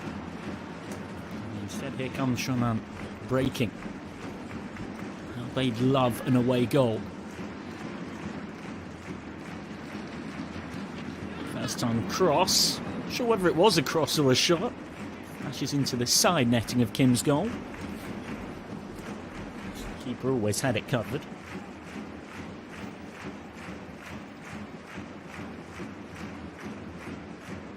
Another goal elsewhere in the closing stages. And he's looking very good for the defending champions Nagoya Grampus. Mateus has scored his second. And they are now 5-1 up. Here comes Cerezo. Matsuda. And Jean-Patrick was in there. Got out of the way, being aware that he was likely offside. All of a sudden, this one really opening up in the later stages.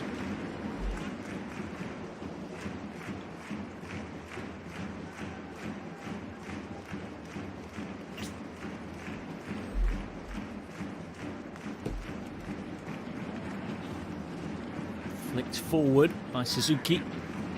Was trying to link up with Ikeda.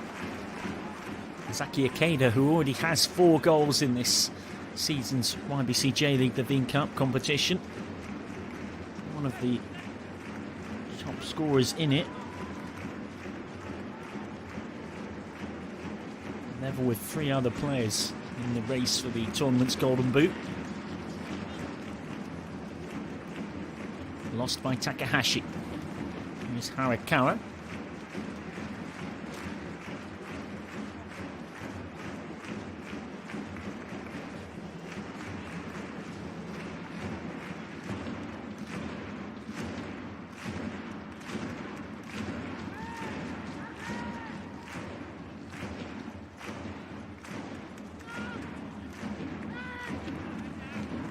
Did slip just as he hit it there.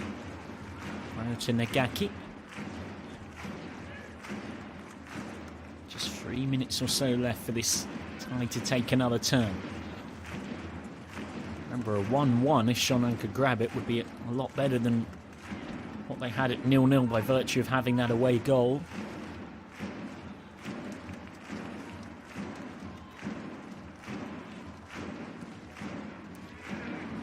Crossing too close to Jin Hyun Kim. Certainly can't be accused of trying to time waste or occupy the clock there. Was immediately keen to try and get it forward to Matsuki Kato on the counter-attack. See if they can find a second. Instead, Cerezo Osaka have got defending to do here.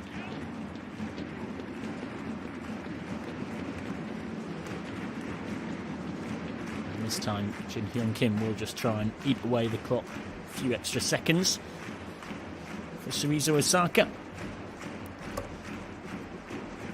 You may or may not have spotted today have got a wolf prowling the touchline, which is their club mascot named Lobby. Their other mascot is Madame Lobina, Lobby's mother, the mother of the wolf. And they're on the prowl here. They're moments away from a win in the first leg of this playoff and a clean sheet, and that's so important as well in terms of denying the opposition an away goal. These teams, of course, are on cup action for the next little while or so. The reverse fixture next Saturday. Eventually back into J-League action on the 18th of June when Cerezo Osaka travel to Sanfrecce Hiroshima. And then 3 days later, they've got Sendai at home in the Emperor's Cup. And they finish off June home against Shimizu S-Pulse in the league, Cerezo Osaka.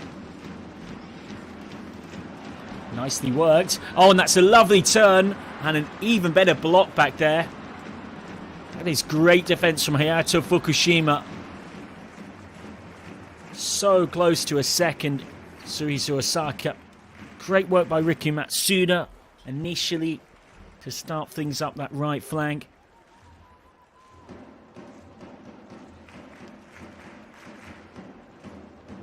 Matsuki Kato, who scored second goal in stoppage time to seal a 2-0 win for Cerezo Osaka against Shonan Bellmare in the league. Back on the 29th of May, almost did something near identical there. Instead, we'll tick on into stoppage time if it's still 1-0.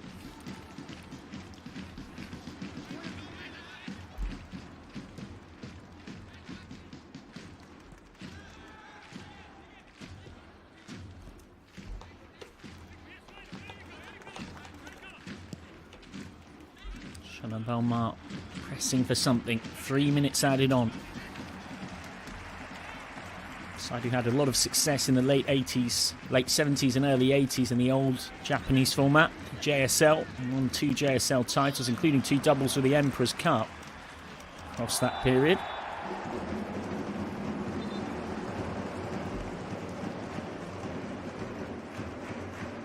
Yamamoto penalised for the foul. Shonan also had a bit of a mini golden era from 1994 to 1996. Won a couple of trophies, made some high-profile signings.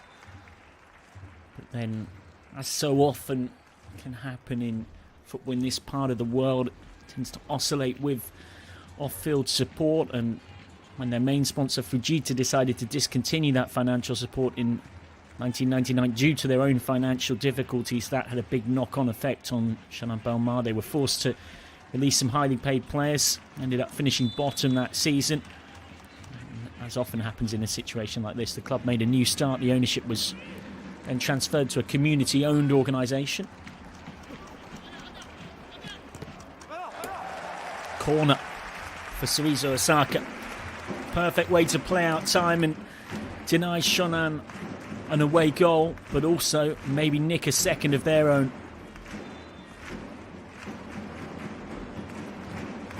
Knowledgeable football crowd here. They know the effect that could have.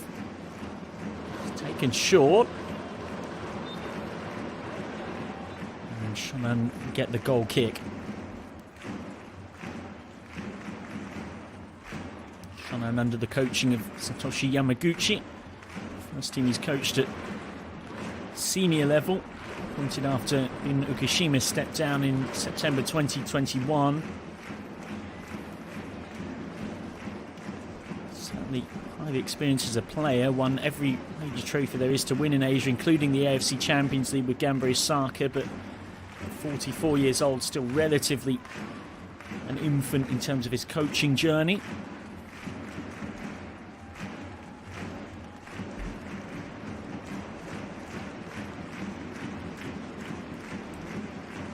Long throw routine from Shuto Mashino.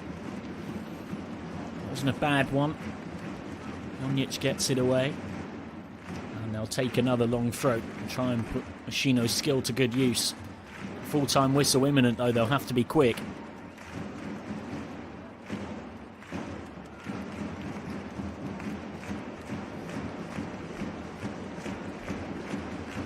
Shonan Bellmare still hunting this away goal.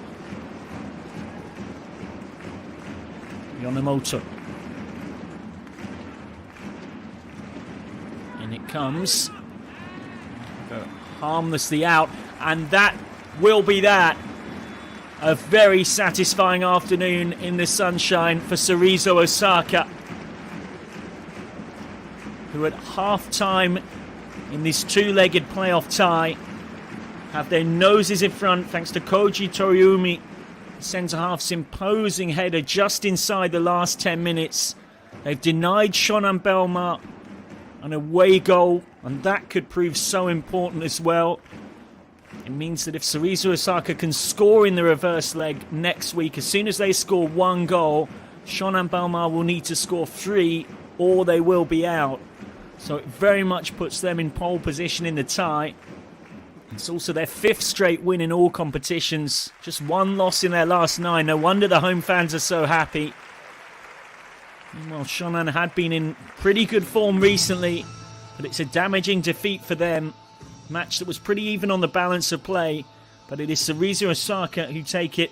We really appreciate your company wherever you've been across the world for this one. We hope you've enjoyed it here at the Yodoko Sakura Stadium in the first leg of this playoff tie, with a quarter-final spot to be chased last season's runners-up Cerezo Osaka, who of course won this competition in 2017. I've got their noses just in front against Shonan Bellmare, who of course won this competition themselves 4 years ago. At the midway stage of the tie, it sits as Cerezo Osaka 1, Shonan Bellmare 0.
おめでとうございます。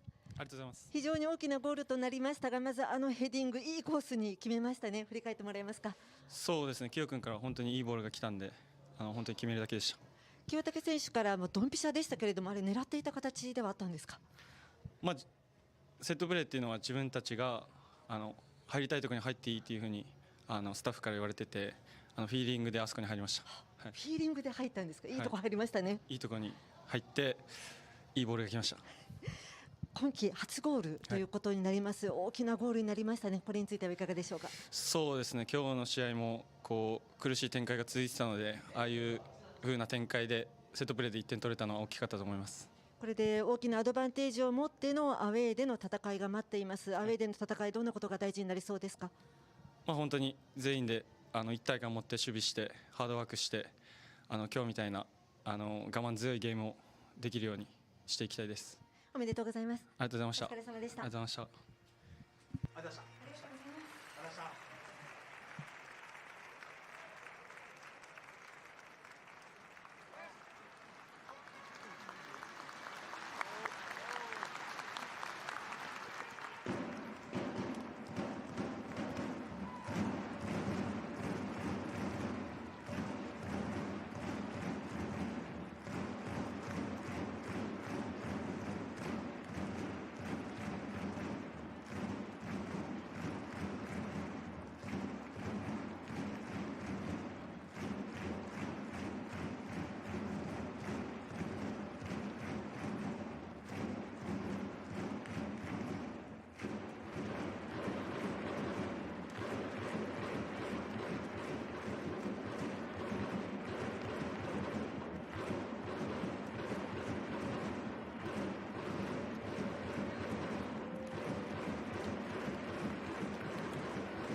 おめでとうございます。はい、ありがとうございます。簡単なゲームではなかったかと思いますが、どのように振り返られますか。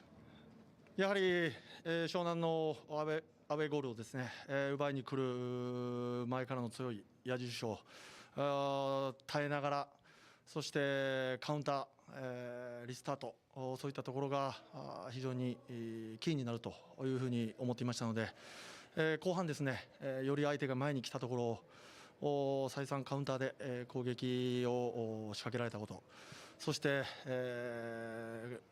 高橋コーチ中心にですね、リスタートのところもしっかりと準備してきましたので、そのリスタートで、ゴールを奪えたことを非常に嬉しく思っています。鳥海選手のゴールシーンなんですが、清武選手を交代させようか悩んで少し時間を待った中でキッカーとしていい仕事をしてくれました。ゲームのマネジメントとしても難しいゲームだったかと思いますが、そのあたりいかがですか？そうですね、守備のところの強度を考えたときに、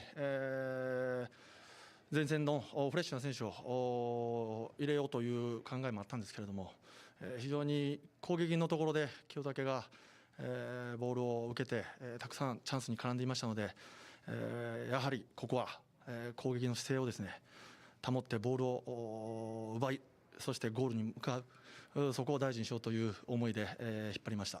第1戦目しっかりと勝ちを手に入れました。これ大きいですよね。そうですね、アウェーゴールを許さずに、勝利するというところは非常に、一番大きな収穫だと思いますので、次のアウェーでですね、しっかりとまた勝ちきれるように、1週間準備したいと思っています。おめでとうございます。はい、ありがとうございました。はい、ありがとうございました。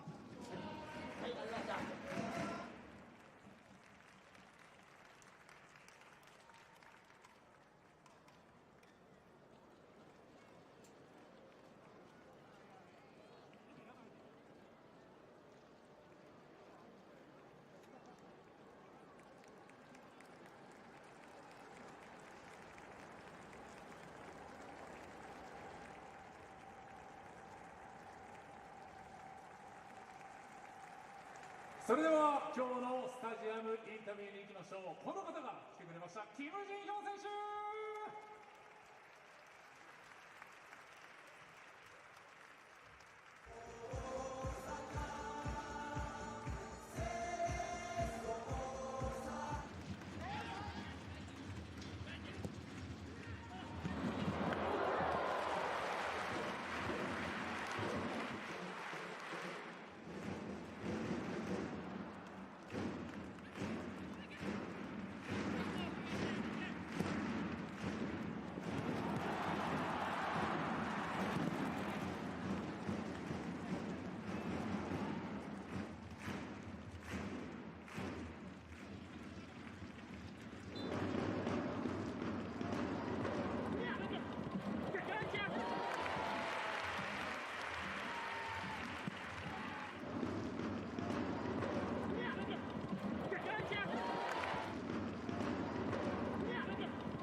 せーので、ソテー。基本です。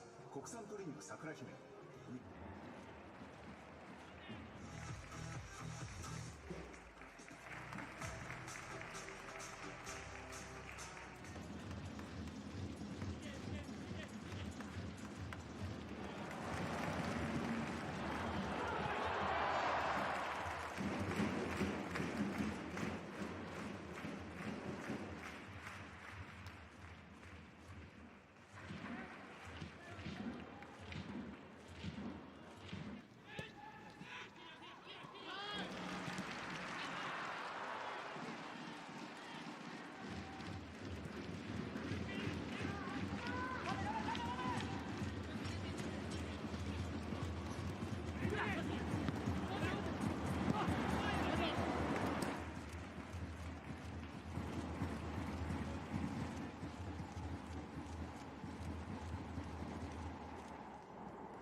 と思います。11日アウェー湘南戦もあります。意気込みと共に戦ってくれたサポーターの皆さんにメッセージをお願いします。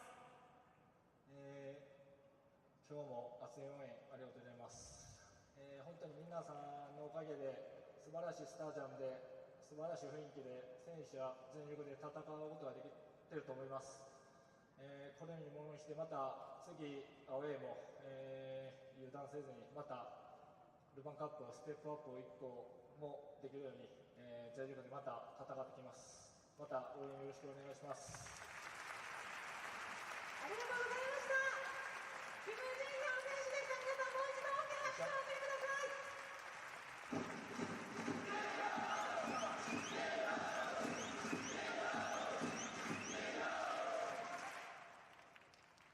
さあタフな勝利を一丸とみんなで掴み取ることができました。熱い応援ありがとうございました。ありがとうございました。アリちゃんどうでしたか。いやもう本当に選手たちの頑張る姿っていうのが本当にこう応援する力もこうより増すというか本当にいいチームだなって思いましたね。今日は改めて。これで公式戦5連勝となったということですけれども、見たい景色掴み取りたいものがあります。ここでまだ続いていきますから、11日アウェー湘南戦これからまだまだ戦い続いていきますから、みんなでルヴァンの頂にねカップをピンクに添えるために突き進んでいきたいと思います。これからも熱い応援よろしくお願いします。よろしくお願いします。今日も最高の応援ありがとうございました。それでは最後に今日の試合の選手たちの活躍